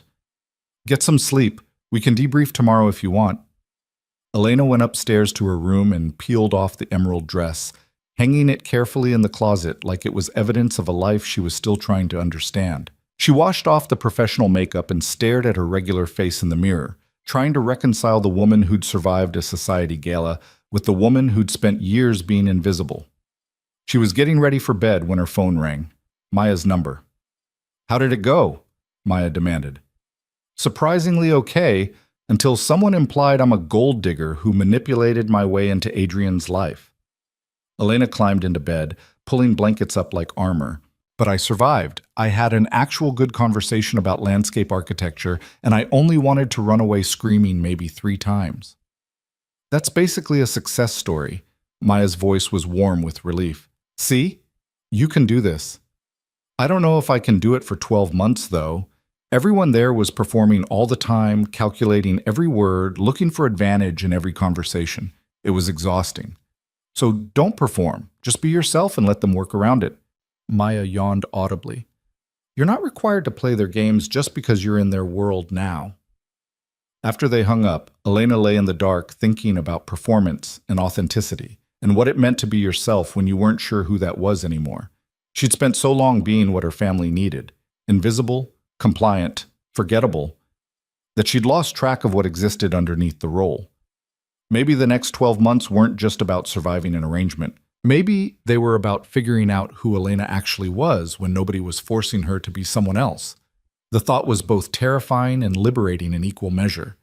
She must have fallen asleep because the next thing she knew, sunlight was streaming through the windows and someone was pounding on her door with enough force to suggest emergency. Elena stumbled out of bed and opened the door to find Sarah looking grim. Your family is here, Sarah said. All of them. They're in the driveway demanding to see you, and they won't leave. Elena's stomach dropped. How did they find this address? Does it matter? They're here, they're loud, and they're threatening to call the police if we don't let them in.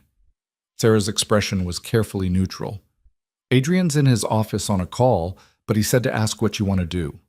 Elena pulled on clothes with shaking hands, her mind racing. She'd known this confrontation was coming eventually, but she'd hoped for more time to prepare. More time to build up defenses that felt stable enough to withstand her family's assault. "Tell them I'll meet them outside in 5 minutes," she said. "And tell Adrian. Tell him I've got this." Sarah nodded and disappeared. Elena finished dressing, stared at her reflection, trying to find courage that felt mostly theoretical, and headed downstairs. Through the front windows, she could see 3 cars in the driveway: her father's Mercedes, her mother's Range Rover, and Victoria's BMW. Her parents stood by the front door looking imperious and furious in equal measure. Victoria paced nearby, still beautiful even in obvious distress, talking rapidly on her phone. Elena took a breath and opened the door. The effect was immediate. Her mother's face contorted with rage. Her father stepped forward like he was preparing to physically block her exit, and Victoria ended her call with violent force. "What the hell have you done?" Catherine's voice could have cut steel. "Do you have any idea what you've done to this family?"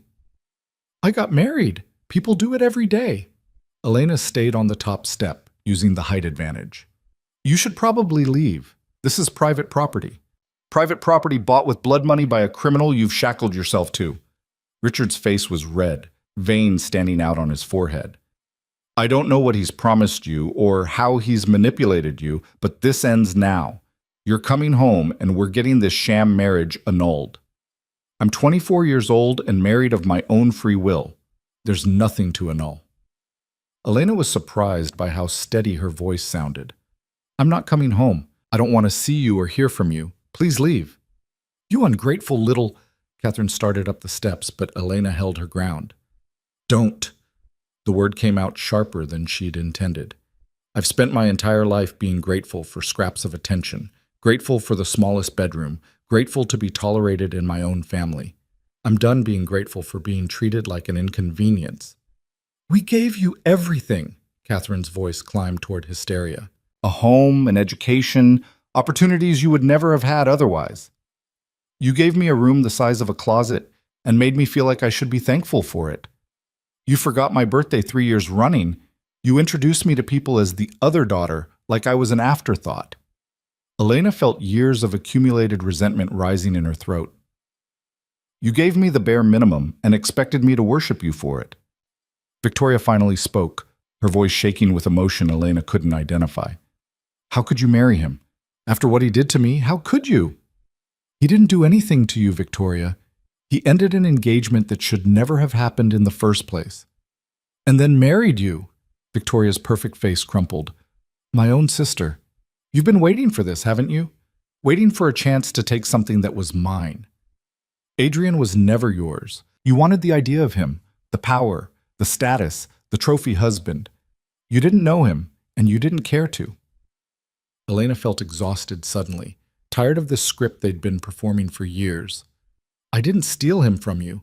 He chose me because I treated him like a person instead of a prize." "You're delusional if you think he actually cares about you," Victoria shot back. "He's using you for something. Men like Adrian Volkov don't marry nobodies without a reason." The word hit exactly the way it was designed to. Nobody. Elena had heard it before in 1,000 small ways, but having Victoria say it out loud felt like a physical blow. "Maybe I am nobody to you," Elena said quietly. "But I'd rather be nobody than spend my life trying to be somebody you'd approve of." "This is ridiculous." Richard moved up another step, close enough that Elena could smell his cologne. "You're coming home right now, Elena. We'll discuss this like adults once you've calmed down and stopped this childish rebellion." "I'm not rebelling. I'm leaving." Elena stood her ground, even though every instinct screamed at her to back away. "I don't owe you explanations or apologies. I made a choice. It's done." "You made a mistake that you're going to regret for the rest of your life," Catherine said, her voice dropping to something more dangerous than shouting. "When Adrian Volkov destroys you, and he will destroy you because that's what men like him do, don't come crawling back to us expecting sympathy." "I won't," Elena said. "I promise you that much." The door opened behind her, and Adrian stepped out onto the porch. He didn't touch Elena, didn't even stand particularly close, but his presence changed the entire dynamic of the confrontation. "Mr. and Mrs. Whitmore," he said with perfect courtesy that somehow sounded like a threat, "I believe my wife has asked you to leave. I'd suggest you respect that request." "You have no right to keep her from her family," Richard started. But Adrian cut him off with a look. I'm not keeping her from anyone. Elena is an adult making her own choices. If she wants to see you, she will. If she doesn't, that's also her choice. His tone was pleasant, conversational, and absolutely inflexible. But you don't get to show up at my home making demands and threats. That's not how this works. How dare you, Catherine began, but Adrian continued like she hadn't spoken. I have security footage of this entire conversation. I also have very good lawyers who would be happy to discuss harassment and trespassing if this happens again. He pulled out his phone. Would you like me to call them now, or would you prefer to leave voluntarily? Victoria made a sound somewhere between a sob and a scream. I hate you both. I hope you're miserable together. She stalked back to her car, slammed the door hard enough to rattle the windows, and peeled out of the driveway with enough force to leave rubber on the pristine pavement. Catherine and Richard followed more slowly, shooting looks that promised this wasn't over. But they left, which was what mattered. Elena stood on the porch, watching the cars disappear, feeling like she'd just survived something that should have destroyed her but somehow hadn't. Her hands were shaking, adrenaline crash hitting hard now that the confrontation was over. You okay? Adrian asked quietly. No, but I will be. Elena wrapped her arms around herself, suddenly cold despite the warm morning. Thank you for backing me up. You didn't have to. Yes, I did. We're in this together, remember? He hesitated, then added, for what it's worth, you handled that better than I expected. Most people crumble when their families deploy guilt that aggressively. I've had a lot of practice not crumbling. Elena turned to go back inside, then paused. Adrian? Victoria called me a nobody. Do you think that's what I am? He looked at her for a long moment, his expression unreadable. I think nobody is what people call someone when they can't control them anymore. It's not a description, it's a weapon. And the fact that it still hurts means you haven't completely stopped caring what they think. Is that bad? It's human. He held the door open for her. Come on. Thomas made breakfast, and you look like you need coffee before you fall over. They sat in the kitchen eating eggs and toast while Elena's hands slowly stopped shaking. Adrian didn't push her to talk, didn't demand explanations or emotional processing. He just sat across from her, being present in a way that felt more supportive than any words could have been. They'll keep trying, Elena said finally. My family doesn't give up easily when they think they're right. Neither do I. Adrian poured more coffee into her cup. And I have significantly more resources than they do. If they escalate, we'll handle it. Together. The word together did something strange to Elena's chest. This was supposed to be a business arrangement, a clean transaction with clear boundaries.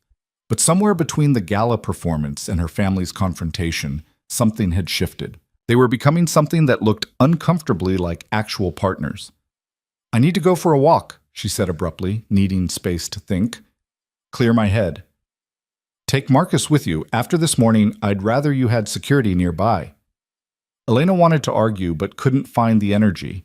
She changed into comfortable clothes, and Marcus drove her to a park she'd found on her explorations earlier in the week. He stayed by the car while she walked paths designed to look natural, despite being completely manufactured. The park was busy with weekend crowds, families, couples, people existing in their own lives without any awareness of Elena's current crisis. She found that oddly comforting, the reminder that the world was bigger than her problems. Her phone buzzed. Maya, checking in. Elena sent back a brief message that she was fine, which was technically true even if it felt like a lie. She walked for an hour, letting the movement quiet her racing thoughts. Her family had come, had said terrible things, and had left.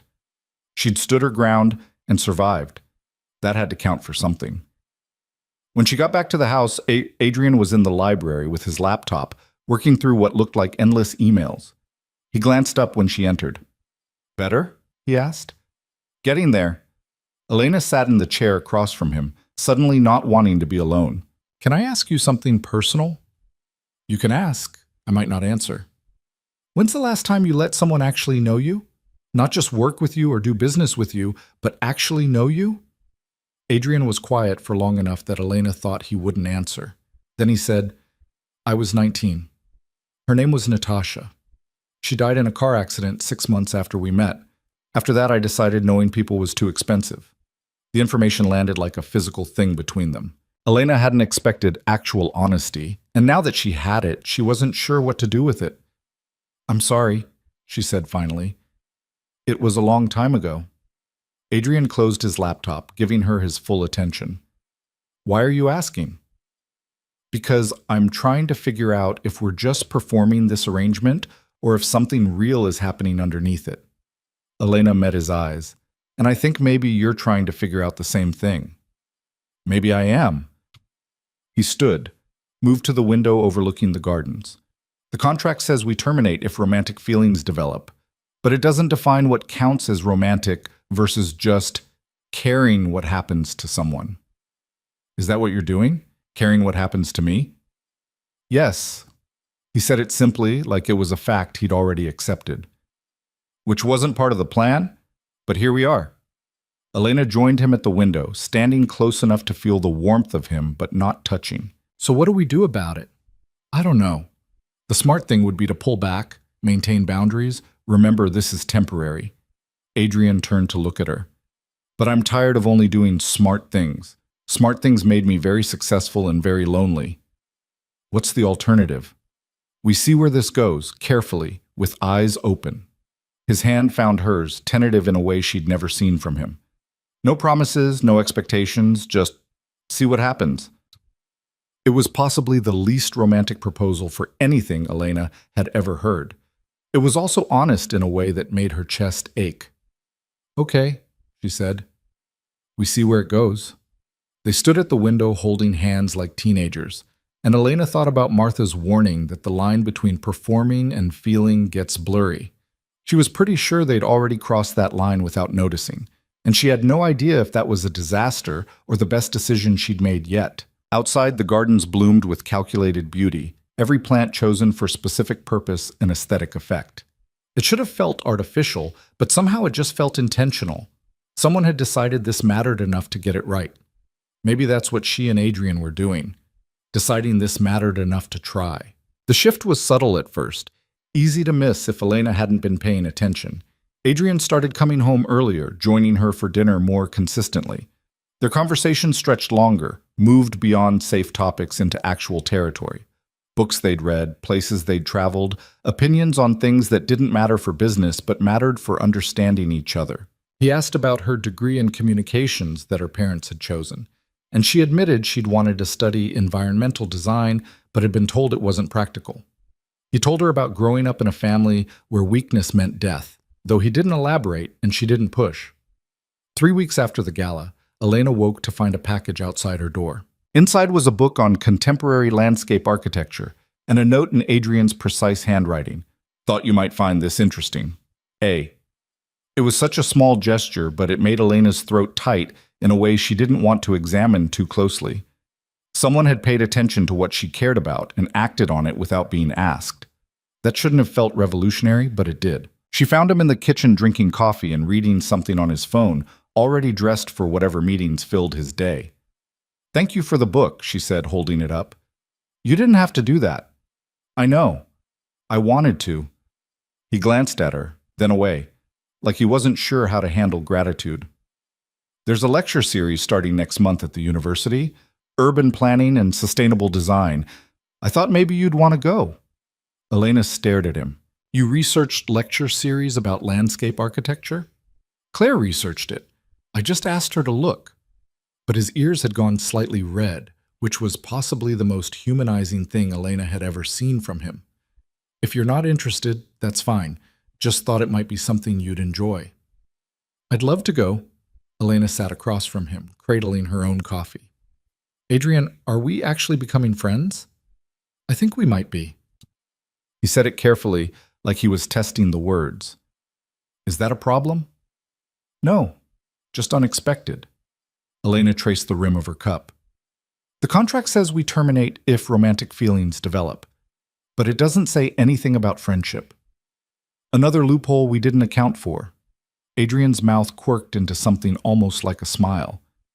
"Friendship might be more dangerous than romance. At least romance has clear warning signs." "What are the warning signs for friendship?" "Caring what happens to someone. wanting them to be happy, missing them when they're not around. He met her eyes, buying them books about landscape architecture because you know it matters to them. Elena felt her heart do something complicated in her chest. Those sound like warning signs we should probably pay attention to. Probably. Are you planning to? Not even a little bit. The honesty surprised her, but it also felt right. You? No. Adrian stood, collected his things for the day. I have a dinner meeting tonight, won't be home until late. But tomorrow I'm clear. We could do something if you want. Like what? I don't know. Normal people things? Dinner somewhere that isn't a business obligation, a movie, whatever you want. He paused at the doorway. I've forgotten how to do things just because they're enjoyable. Might be time to relearn. After he left, Elena sat in the kitchen holding her new book and trying to make sense of what was happening. They'd started this as a transaction. 12 months, clear boundaries, mutual benefit. But somewhere along the way, the boundaries had gotten blurry. They were becoming something neither of them had planned for, and Elena wasn't sure if that was beautiful or terrifying, possibly both. She spent the day reading the book Adrian had given her, taking notes, letting herself get lost in concepts of design and space and how humans interacted with their environments. It felt like coming home to a part of herself she'd buried to be practical, to meet expectations, to be the daughter her parents could tolerate. Maya called in the afternoon, her voice bright with forced cheer. How's married life in the fancy house with the dangerous man? Confusing. Elena moved to the window seat in her room, looking out at gardens she'd started to recognize. He bought me a book, Maya, just because he thought I'd like it. That bastard. How dare he be thoughtful? You know what I mean. This was supposed to be simple. Business arrangement, no feelings, clean exit at the end. Elena pulled her knees up to her chest. But he's not what I expected, and I think I'm not what he expected either. So what happens now? I have no idea. We're just seeing where it goes, which is possibly the stupidest thing I've ever done. Or the bravest, Maya countered. You've spent your whole life playing it safe, being invisible, not rocking the boat. Maybe it's time to risk something that actually matters. After they hung up, Elena thought about risk and safety and what it meant to choose uncertainty over the comfortable misery she'd known before. Her family had offered safety, the same small room, the same dismissal, the same slow suffocation. Adrian offered uncertainty, which was terrifying but also alive in a way safety never was. The next evening, Adrian took her to a small Italian restaurant in a neighborhood she'd never explored. No reservations under his name, no corner table where he could watch the room, no business associates to impress. Just two people eating pasta and talking about nothing important. This is weird, Elena said, twirling linguine around her fork. Being out with you and not having to perform for anyone. Good weird or bad weird? Good, definitely good. She studied him across the table, this man who commanded rooms and intimidated senators but looked almost uncertain eating dinner in a tiny restaurant. Do you ever do normal things just for yourself? Not really. Everything's usually calculated for some purpose. Adrian broke bread with careful precision. I told you, I've been strategic for so long I forgot how to just exist without an agenda. So what's the agenda tonight? There isn't one. That's the point. He met her eyes. I wanted to have dinner with you, not because it serves a business purpose or maintains appearances, just because I wanted to. The simplicity of it made Elena's chest ache. I've never had anyone want to spend time with me just for the sake of it. My family tolerated me. Victoria competed with me. Everyone else ignored me. You're the first person who seems to actually choose my company. Then everyone else was an idiot. Adrian said it matter-of-factly, like it was obvious. You're interesting, Elena. You see things other people miss. You care about things that matter. Anyone who didn't notice that was looking at you wrong. Elena had to look away, overwhelmed by emotions she didn't have names for. You're making it really hard to keep appropriate boundaries. It's like, good. I've decided boundaries are overrated. He signaled for more wine. We have 9 months left on the contract. We can spend them pretending this is just business, or we can acknowledge that something real is happening and deal with it like adults. What does dealing with it like adults look like? I have no idea. I've never done this before. Adrian's admission was so honest it was almost painful. I'm very good at business negotiations and strategic planning. I'm terrible at actual human connection, but I'm willing to try if you are. Even though the contract says, the contract was written by lawyers to protect transactions. This isn't a transaction anymore. He reached across the table, his hand finding hers. Unless you want it to be. In which case, I'll back off and we'll maintain the original terms. Your choice. Elena looked at their joined hands, at this dangerous man who'd given her an escape route and was now offering something that looked uncomfortably like actual partnership. Every rational instinct told her to choose safety, to maintain distance, to protect herself from inevitable hurt. But she was tired of choosing safety, tired of protecting herself from life. I don't want to back off, she said quietly. I want to see where this goes, even if it's stupid and risky and probably ends badly. It probably will end badly, Adrian agreed. I'm not good at this. I'll mess it up. I'll be too controlling or too distant or too whatever else I do wrong. And I'll probably be too hesitant or too damaged from my family or too used to being invisible. Elena squeezed his hand. But maybe we mess it up together and figure it out as we go. That's possibly the worst relationship plan I've ever heard. Do you have a better one? No? Adrian smiled, genuine and unrehearsed. Not even close. They finished dinner talking about everything and nothing, and when they left the restaurant, Adrian kept her hand in his as they walked back to where Marcus had parked.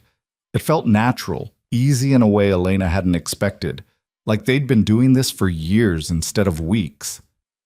In the car, Adrian pulled her closer, his arm around her shoulders. Elena let herself lean into him, breathing in his cologne and feeling his warmth and thinking this was either the best decision or the worst decision she'd ever made. Thank you, she said quietly. For what? For seeing me. For choosing me. For making me feel like I matter. Adrian pressed a kiss to the top of her head, gentle and unexpected. You've always mattered, Elena. The fact that your family couldn't see it doesn't make it less true. When they got home, they stood in the foyer like teenagers unsure how to end a date. The house was quiet, the staff long gone for the night, just the two of them in the enormous space. I should probably go to bed, Elena said, not moving. Probably. Adrian tucked a strand of hair behind her ear, his touch careful. Or you could stay here and we could keep talking. About what? Anything. Everything. I don't care. His hand cupped her face, thumb brushing her cheekbone. I just don't want you to leave yet. Elena's breath caught. They were standing so close she could count his eyelashes, could see the exact moment his control started to crack. She should step back, should maintain some kind of boundary, should remember this was supposed to be careful and eyes open. Instead, she kissed him. It was tentative at first, testing, making sure this was wanted. But Adrian responded immediately, his arms coming around her and pulling her closer, and suddenly tentative became urgent. Elena's hands found his hair, his shirt, anything to anchor herself as the world tilted sideways. They broke apart, breathing hard, foreheads pressed together. That was probably a mistake, Adrian said, his voice rough. Definitely a mistake. Elena kissed him again, slower this time, savoring it. We should stop. We should. But he didn't let her go, and she didn't try to leave, and they stood there in the foyer kissing like the world might end if they stopped. Eventually, practical reality intervened. They pulled apart, flushed and disheveled, and Elena felt like she'd just crossed a line she couldn't uncross. We should talk about this, Adrian said. Tomorrow. Let's talk about it tomorrow. Elena stepped back, needing space to think. Right now I need to go to my room before I do something even more stupid. More stupid than kissing your contract husband? Exactly. Elena started toward the stairs, then turned back. For what it's worth, I don't regret it. Neither do I. Adrian looked wrecked in the best way, his careful control completely shattered. Sleep well, Elena. She made it to her room before her knees gave out, sitting on the edge of the bed and touching her lips like she could still feel him there. This was supposed to be simple. A business arrangement with clear terms and an exit date. But nothing about this felt simple anymore. Her phone buzzed. Maya, with impeccable timing. How was normal people dinner with the dangerous husband? Elena typed back. I kissed him. The response came immediately. What? Call me right now. But Elena turned off her phone and lay in bed staring at the ceiling, replaying the evening in her head and trying to figure out if she'd just made everything better or ruined it completely. The next morning arrived with the awkwardness she'd been dreading. Elena went downstairs to find Adrian already in the kitchen, and they did an elaborate dance of not quite meeting each other's eyes while pretending everything was normal. "Coffee?" he offered. "Please." They sat at the table with careful distance between them, the memory of last night hanging in the air like smoke. "We should probably discuss what happened," Adrian said finally. "We probably should." Elena wrapped her hands around her coffee mug. "I'm not sorry it happened, but I don't know what it means or what we do about it." "Neither do I." He ran a hand through his hair, a gesture of frustration she was starting to recognize. "The contract says if romantic feelings develop, we terminate early, but I don't want to terminate. I want to figure this out." "So we ignore the contract?" "We modify it. Add an addendum that acknowledges things have changed and we're choosing to proceed anyway." Adrian pulled out his phone, already typing. "I'll have my lawyer draft something. Clear terms, updated expectations, exit clauses if it becomes untenable." "You want to contract our way through developing feelings for each other?" Elena couldn't help but laugh. "That's possibly the most you thing I've ever heard. It's what I know how to do. Make things official, create structure, protect both parties." He looked up from his phone. "Unless you'd rather we just see what happens without documentation?" "No, you're right. Having clear terms makes sense." Elena reached across the table, her hand finding his. "As long as the terms include the option to just be human and messy and figure it out as we go. I can work with that." Adrian squeezed her hand. "I should warn you, I'm going to be terrible at this. I'll probably overthink everything and try to solve problems with strategy instead of emotions. And I'll probably be too cautious and too damaged and too used to expecting people to leave." Elena met his eyes. "But we already knew that about each other. We're just choosing to try anyway." Choosing to try. I like that better than falling in love or any of that romantic nonsense. Adrian stood, pulling her up with him. "No promises about outcomes, just commitment to the attempt." "Very romantic," Elena teased. "I'm not romantic. I'm practical." But he kissed her anyway, soft and deliberate, like he was memorizing the feel of it. "I have meetings all day, but tonight, let's have dinner here and actually talk about what this looks like going forward." "Okay, that sounds—" The doorbell rang, cutting her off. They both froze, and Elena felt dread pool in her stomach. Nobody just showed up at this house. The gates, the security, the private road, casual visitors weren't possible. Marcus appeared in the doorway, his expression grim. "Mr. Volkov, there's a Detective Chen here to see you. She says it's urgent." Adrian's entire demeanor shifted, the warmth draining out of him as corporate armor slid back into place. "Show her to my office. Elena, stay here." "What's going on?" "I don't know yet, but police don't show up at 7 in the morning for social calls." He was already moving toward his office, his phone out and fingers flying across the screen. "Marcus, get our attorney on the phone." Elena stood in the kitchen feeling useless and scared as voices drifted from the office. Adrian's controlled and measured, a woman's firm and professional. She couldn't make out words, but the tone was wrong. Something was very wrong.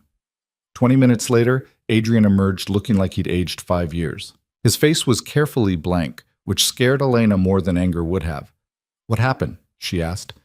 "There's been an incident, a fire at one of my construction sites last night. Someone died." His voice was flat, emotionless. "The police think it might have been arson, and they're investigating whether I'm involved." Elena felt the floor drop out from under her. "That's insane. You would never—" "It doesn't matter what I would or wouldn't do. It matters what they can prove or make people believe." Adrian's jaw was tight. "I have enemies, Elena. People who would love to see me destroyed. This could be them making a move." "What do we do?" "You do nothing. You stay out of this completely." He was already heading for the door, keys in hand. "I need to meet with my legal team, deal with the investigation, manage the fallout. This is going to get ugly." "Adrian, wait. Not now. I can't—" He stopped, visibly forcing himself to breathe. "I'm sorry. I need to handle this. Stay here where it's safe." Then he was gone, leaving Elena standing in the foyer with coffee going cold and the fragile thing they'd been building feeling like it might shatter under the weight of reality. The day dragged like a prison sentence. Elena tried to distract herself with the book Adrian had given her, but she couldn't focus. She called Maya, who offered support but couldn't make any of it better. She paced the house like a caged animal, while Sarah tried to pretend everything was normal. The news broke online around noon.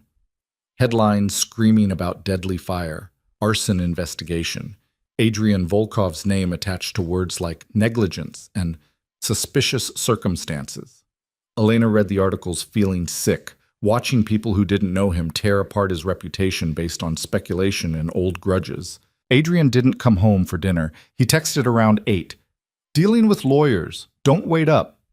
Elena ate alone in the dining room and tried not to think about how quickly everything had fallen apart. Yesterday they'd been having dinner and talking about trying, and today the world was trying to destroy him while she sat in his house completely useless. She was getting ready for bed when she heard the front door open, footsteps heavy on the stairs. She opened her door to find Adrian standing in the hallway looking completely wrecked, tie gone, shirt wrinkled, exhaustion written into every line of his body. "You're still awake," he said, like he'd expected her to be asleep.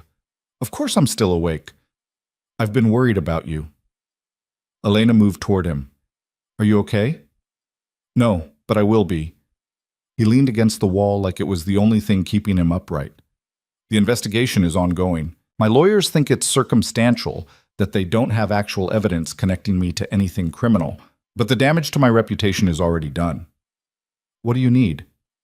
"Honestly, I don't know." Adrian closed his eyes. "I've spent all day managing crises and controlling narratives and trying to protect my business.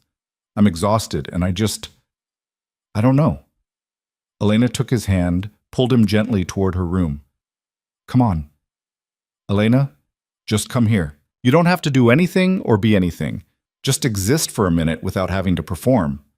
She guided him to her bed, and he collapsed onto it like his strings had been cut. Elena lay down beside him, not touching, but close enough that he could feel her presence. "I'm sorry," Adrian said quietly. "This isn't what you signed up for. Neither is falling for you, but here we are." Elena reached for his hand in the darkness. "Whatever's happening, we'll figure it out, together. Remember? Together." He squeezed her hand. "I'm not used to together. I'm used to handling everything alone. We'll get used to it. You're stuck with me for 9 more months at minimum." Elena shifted closer, resting her head on his shoulder. "Try to sleep. Tomorrow we'll deal with whatever comes next." She felt him relax incrementally, his breathing evening out as exhaustion won over stress. Elena lay awake long after he fell asleep, listening to him breathe and wondering what she'd gotten herself into.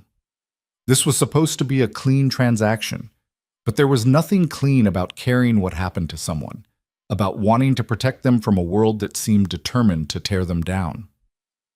The next week was a blur of lawyers and investigators and damage control. Adrian disappeared into his office for hours at a time, emerging only for brief meals where he barely spoke. The warmth they'd been building evaporated under the pressure of the investigation, replaced by the efficient stranger Elena had married. She tried to give him space while also being present, a balance she had no idea how to strike. Sarah provided updates when Adrian forgot to, and Marcus drove Elena to the lecture series Adrian had mentioned before everything exploded, which felt absurd under the circumstances, but also necessary for maintaining some kind of normalcy. 10 days after the fire, the police announced they'd arrested someone, a disgruntled former employee with a history of threats against Adrian's company. The evidence was clear: premeditated arson, no connection to Adrian beyond being collateral damage of someone else's vendetta. Adrian's name was cleared officially, though the damage to his reputation would take longer to repair. Elena was in the library when he found her that evening, standing in the doorway like he wasn't sure he was welcome in his own house. "It's over," he said.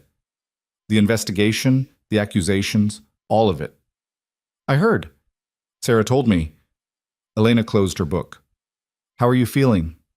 Relieved, angry, exhausted. He moved into the room, sitting in the chair across from her. "I owe you an apology." "For what?" "For shutting you out. For for reverting to handling everything alone when I should have let you in. Adrian's voice was rough with emotion. He wasn't bothering to hide. You said we were in this together, and I forgot that the second things got difficult. You were dealing with a crisis. That's understandable. It's not acceptable. Not if we're actually trying to build something real. He leaned forward, elbows on his knees. I'm used to protecting myself by not letting anyone close enough to matter. But you matter, Elena, and when things got hard, my instinct was to push you away to keep you safe. That's not partnership. That's cowardice. Elena set down her book and moved to kneel in front of him, taking his hands. You're not a coward. You're someone who's been hurt badly enough to build walls that kept you alive. But those walls don't have to stay up forever. I don't know how to take them down. We figure it out together, slowly, with lots of mistakes and communication and probably some fights. Elena squeezed his hands. But we do it together, not separately. That's the deal. Adrian pulled her up and into his lap, holding her tight enough that she could feel his heartbeat. I thought I was doing you a favor with this arrangement, giving you an escape route, some financial security, but you've given me something I didn't know I needed. What's that?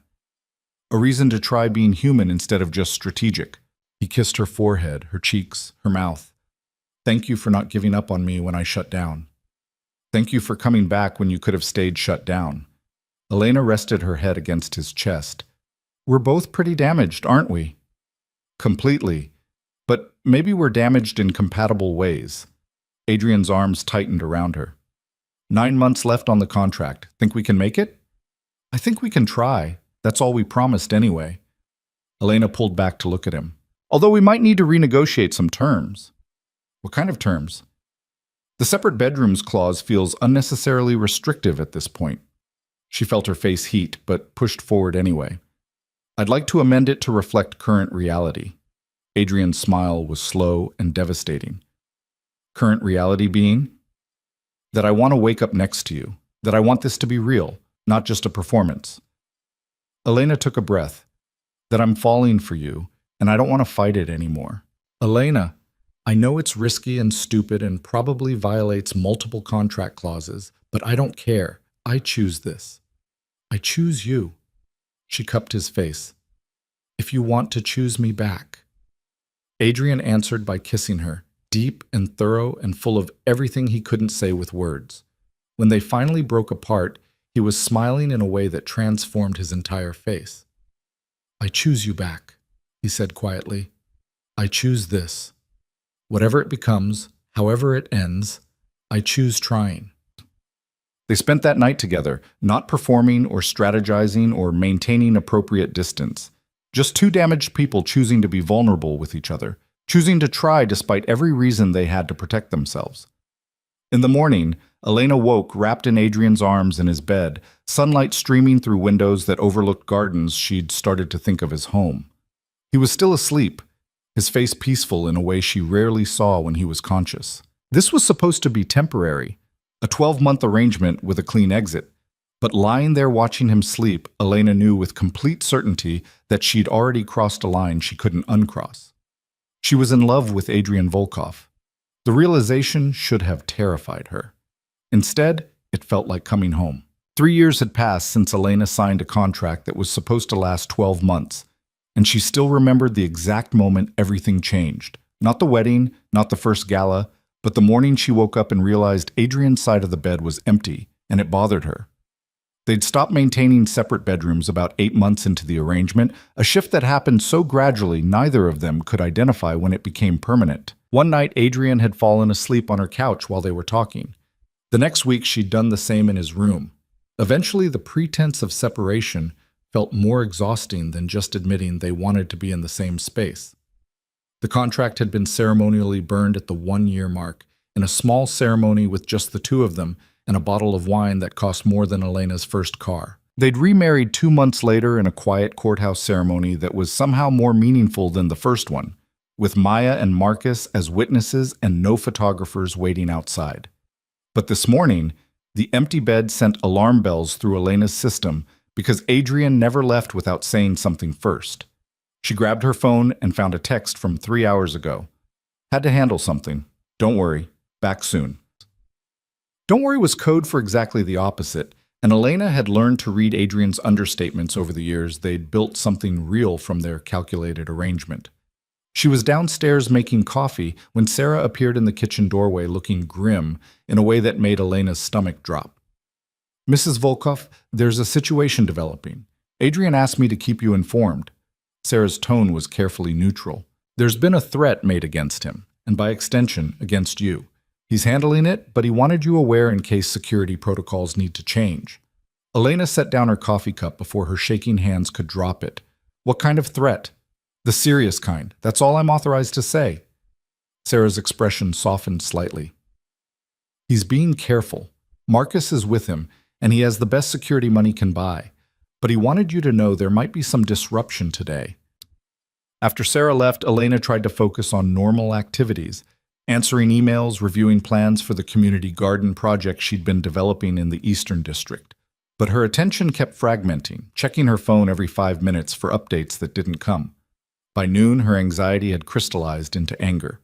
She called Adrian's number and got voicemail. She tried Marcus and got the same. Whatever was happening, they deliberately cut her out of the information loop, and the protective impulse that probably motivated it just made her furious. She was pacing the library when her phone finally rang, a number she didn't recognize. Elena Volkov? The voice was male, unfamiliar, with an edge that made her skin crawl. Who is this? Someone who has something you want. Your husband made some poor business decisions that affected people who don't forgive easily. We have him. If you want him back, you'll follow instructions exactly. The world tilted sideways.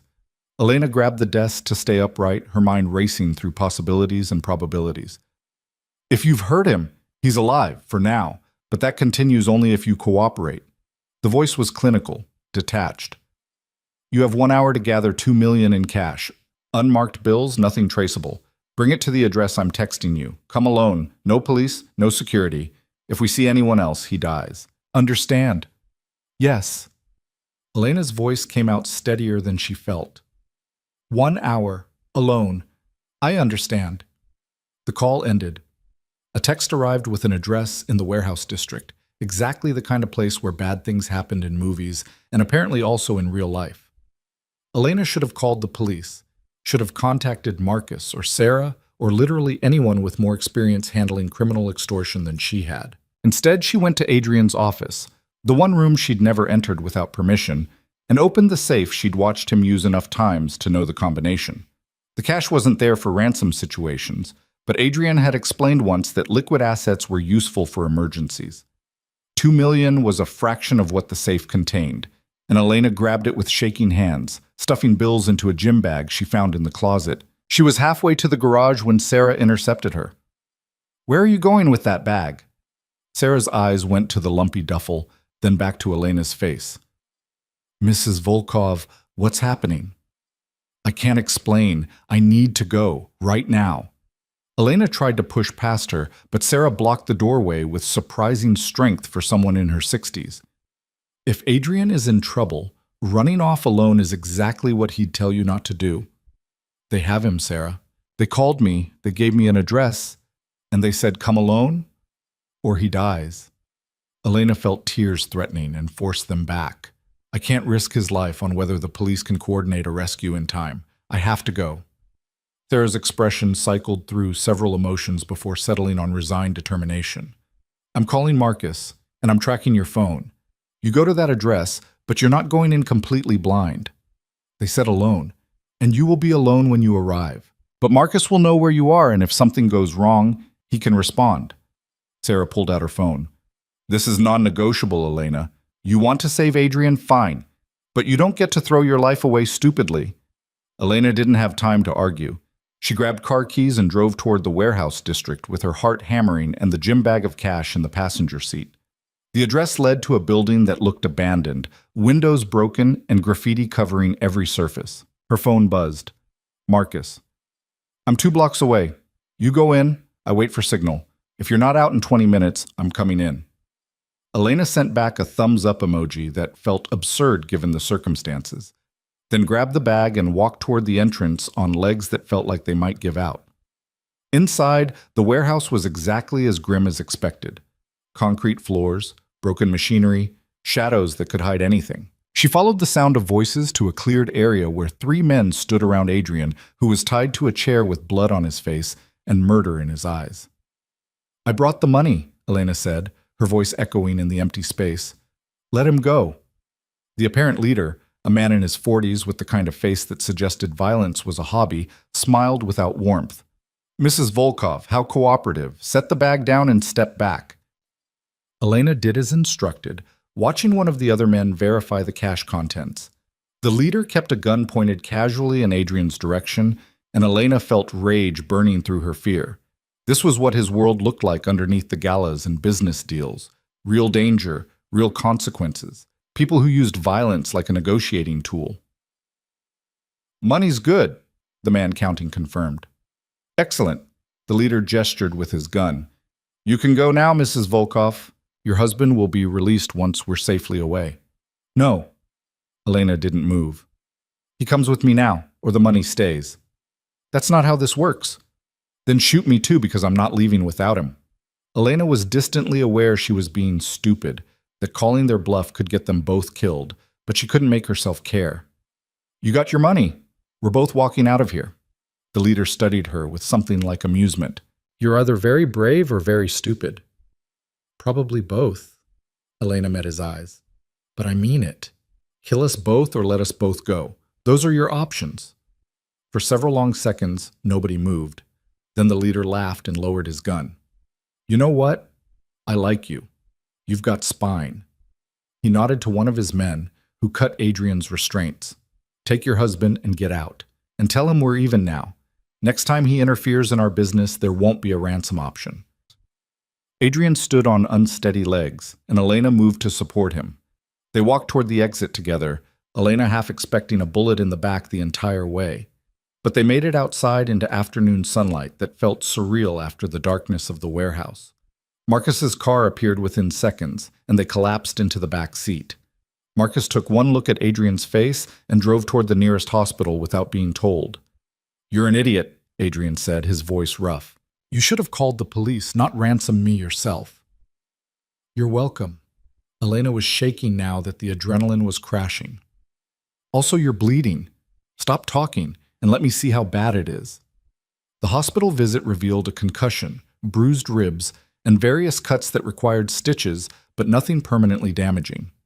Adrian submitted to treatment with poor grace, complaining about wasted time and unnecessary precautions. Elena sat beside him, wanting to alternately hug him and hit him for scaring her like this. "How did they get you?" she asked, once they were alone in the examination room. "Ambush outside a meeting. I was careless." Adrian touched the bandage on his forehead and winced. "They're connected to a development deal I shut down 3 months ago. Apparently, they took it personally." "People keep taking your business decisions personally. Maybe that's something to work on." Elena tried for light, but it came out shaky. "Probably." Adrian reached for her hand. "You shouldn't have come alone. That was reckless and dangerous and incredibly stupid." "I wasn't alone. Sarah called Marcus, he tracked my phone, and I had backup 2 blocks away." Elena squeezed his hand harder than necessary. "But yes, it was reckless. So was marrying you in the first place, and that worked out reasonably well." "Reasonably well?" Adrian's smile was pained but genuine. "That's possibly the least romantic description of our marriage I've ever heard. Romance is overrated. I prefer functional partnership with occasional death-defying rescue missions."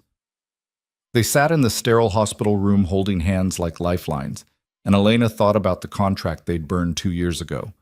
The clause about terminating if romantic feelings developed had seemed so reasonable at the time, a logical safeguard against complications. But love didn't develop in clean, linear ways that could be managed with legal language.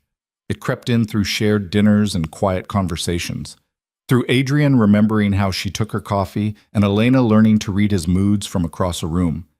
She'd been in love with him for at least a year before she'd admitted it to herself, and probably longer before she'd admitted it to him. And even then, they'd never used the actual word. It felt too loaded, too demanding of certainty they didn't have. But sitting in a hospital after ransoming him from criminals who'd beaten him bloody, Elena figured certainty was overrated too. "I love you," she said abruptly, in case that wasn't clear from the whole ransom situation. Adrian looked at her with an expression that was complicated and vulnerable in ways she rarely saw. I know. I've known for a while. And I love you too, which is terrifying and inconvenient and the best thing that's ever happened to me. He pulled her closer, careful of his injuries. I didn't plan this. Any of it.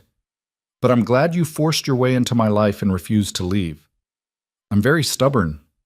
Yes, you are. It's one of your better qualities. They left the hospital with discharge instructions and pain medication, and Elena drove them home while Adrian dozed in the passenger seat. The house looked exactly the same as when she'd left it hours ago in a panic, but somehow everything felt different. They'd survived something that should have broken them, and instead it had just proven what they'd built was stronger than the sum of its calculated parts. The months after the kidnapping were complicated. Adrian implemented better security protocols. Elena started training in self-defense because helplessness was apparently something she couldn't tolerate anymore, and they both accepted that his world came with dangers that couldn't be completely eliminated. But they also started living more deliberately. Weekend trips to places neither of them had seen. Dinners where they actually talked instead of just exchanging information. Lazy mornings where work could wait and being together mattered more than efficiency. Elena's community garden project broke ground in the spring, a collaboration with the city that turned abandoned lots into green spaces for neighborhoods that needed them. Adrian pulled strings and contributed funding, but the design and vision were entirely Elena's. Standing at the opening ceremony watching children play in spaces she'd helped create, Elena felt something settle into place. This was what she'd been looking for all those years of being invisible. Not to be seen by her family, but to create something that mattered in a way she could point to and say, I did this. Victoria appeared at the garden opening, which Elena hadn't expected.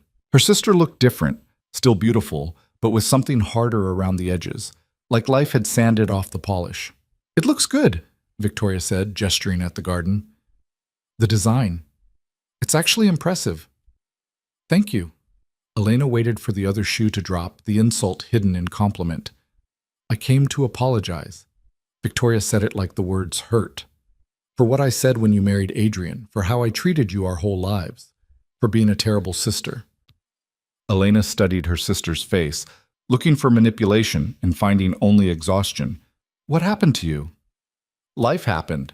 Turns out being perfect all the time is exhausting and unsustainable, and eventually you crash hard enough to break. Victoria smiled without humor. I married someone for the right reasons. Money, status, all the things that were supposed to matter. He was charming at parties and cruel at home. I left him 6 months ago, and I've been trying to figure out who I am when I'm not performing for an audience. I'm sorry that happened to you. Don't be. I made my choices. Victoria looked at the children playing, something wistful crossing her face. I was jealous of you, you know. Even when I was treating you like you were invisible. You were always more genuine, more real. I resented that. I was invisible because you made me invisible, Elena said, old anger stirring. I know, and I'm sorry. Victoria met her eyes directly. I don't expect forgiveness. I don't deserve it. But I wanted you to know that I see it now. What I did, who I was, and I'm trying to be different. Elena considered her sister, this broken version of perfection, and felt something complicated shift in her chest. Victoria had spent years making Elena feel worthless, and one apology couldn't erase that damage. But holding on to rage was exhausting, and Elena was tired of letting her past define her present. I'm not ready to have you in my life regularly, Elena said carefully, but maybe we can start with occasional coffee and see where it goes. That's more than fair. Victoria's smile was tentative but genuine. Thank you. After Victoria left, Adrian found Elena standing alone by the garden entrance, watching sunset paint the sky orange and purple. How are you doing? He asked, sliding an arm around her waist. Processing. Victoria apologized, which I didn't see coming. Elena leaned into him, solid and warm. I don't know if I can forgive her, but maybe I can stop letting what she did control how I see myself. That's probably healthier than forgiveness anyway. Adrian pressed a kiss to her temple. You've built something here that has nothing to do with your family or their opinions. This is all you. Elena looked at this garden, the careful design, the intentional beauty, the space she'd created for people who needed it. Then she looked at Adrian, at the life they'd built from a contract meant to last 12 months and nothing more. She'd spent so many years being invisible, being the daughter nobody wanted, the sister everyone forgot. She'd thought worth came from being seen by the right people, from finally earning approval that had been withheld her whole life. But standing in a garden she'd designed, married to a man who'd seen her when she was nobody, Elena realized the truth was simpler and harder than that. Worth wasn't something other people could give or take away. It was something she'd had all along, buried under years of being told she wasn't enough. Adrian hadn't made her valuable by choosing her. He'd just recognized what was already there. "Ready to go home?" Adrian asked, and Elena nodded. Home. Not the house she'd grown up in where she'd never belonged, but the space they'd created together, imperfect and real, and theirs. They drove through the city as evening settled into night, past buildings Adrian owned and parks Elena had helped improve. Their life looked nothing like the careful contract they'd signed in a lawyer's office 3 years ago. It was messier, more complicated, more dangerous, and more beautiful than either of them had planned. But then, the best things usually were. At home, Sarah had left dinner warming in the oven, and a note saying she'd taken the evening off to visit her daughter. Elena and Adrian ate in the kitchen like they had 1,000 times before, talking about nothing important, just existing together in the comfortable way that came from actually knowing each other. "I was thinking," Adrian said over dessert that Thomas had left with instructions on proper serving temperature, "we should renew our vows, properly this time, with people who matter, not just a courthouse clerk counting minutes until her next appointment." "We already did that 2 years ago," Elena reminded him. "I know, but I want to do it again, bigger, more intentional. I want to marry you in front of everyone who matters and make it very clear that this isn't a business arrangement or a social convenience. It's real, and I choose it every day." Elena felt warmth spreading through her chest. "That's possibly the most romantic thing you've ever said." "Don't tell anyone. I have a reputation to maintain." Adrian's smile was soft, the version reserved only for her. "Is that a yes?" "It's a yes." They planned the ceremony for early autumn when the gardens would be perfect. Small but deliberate.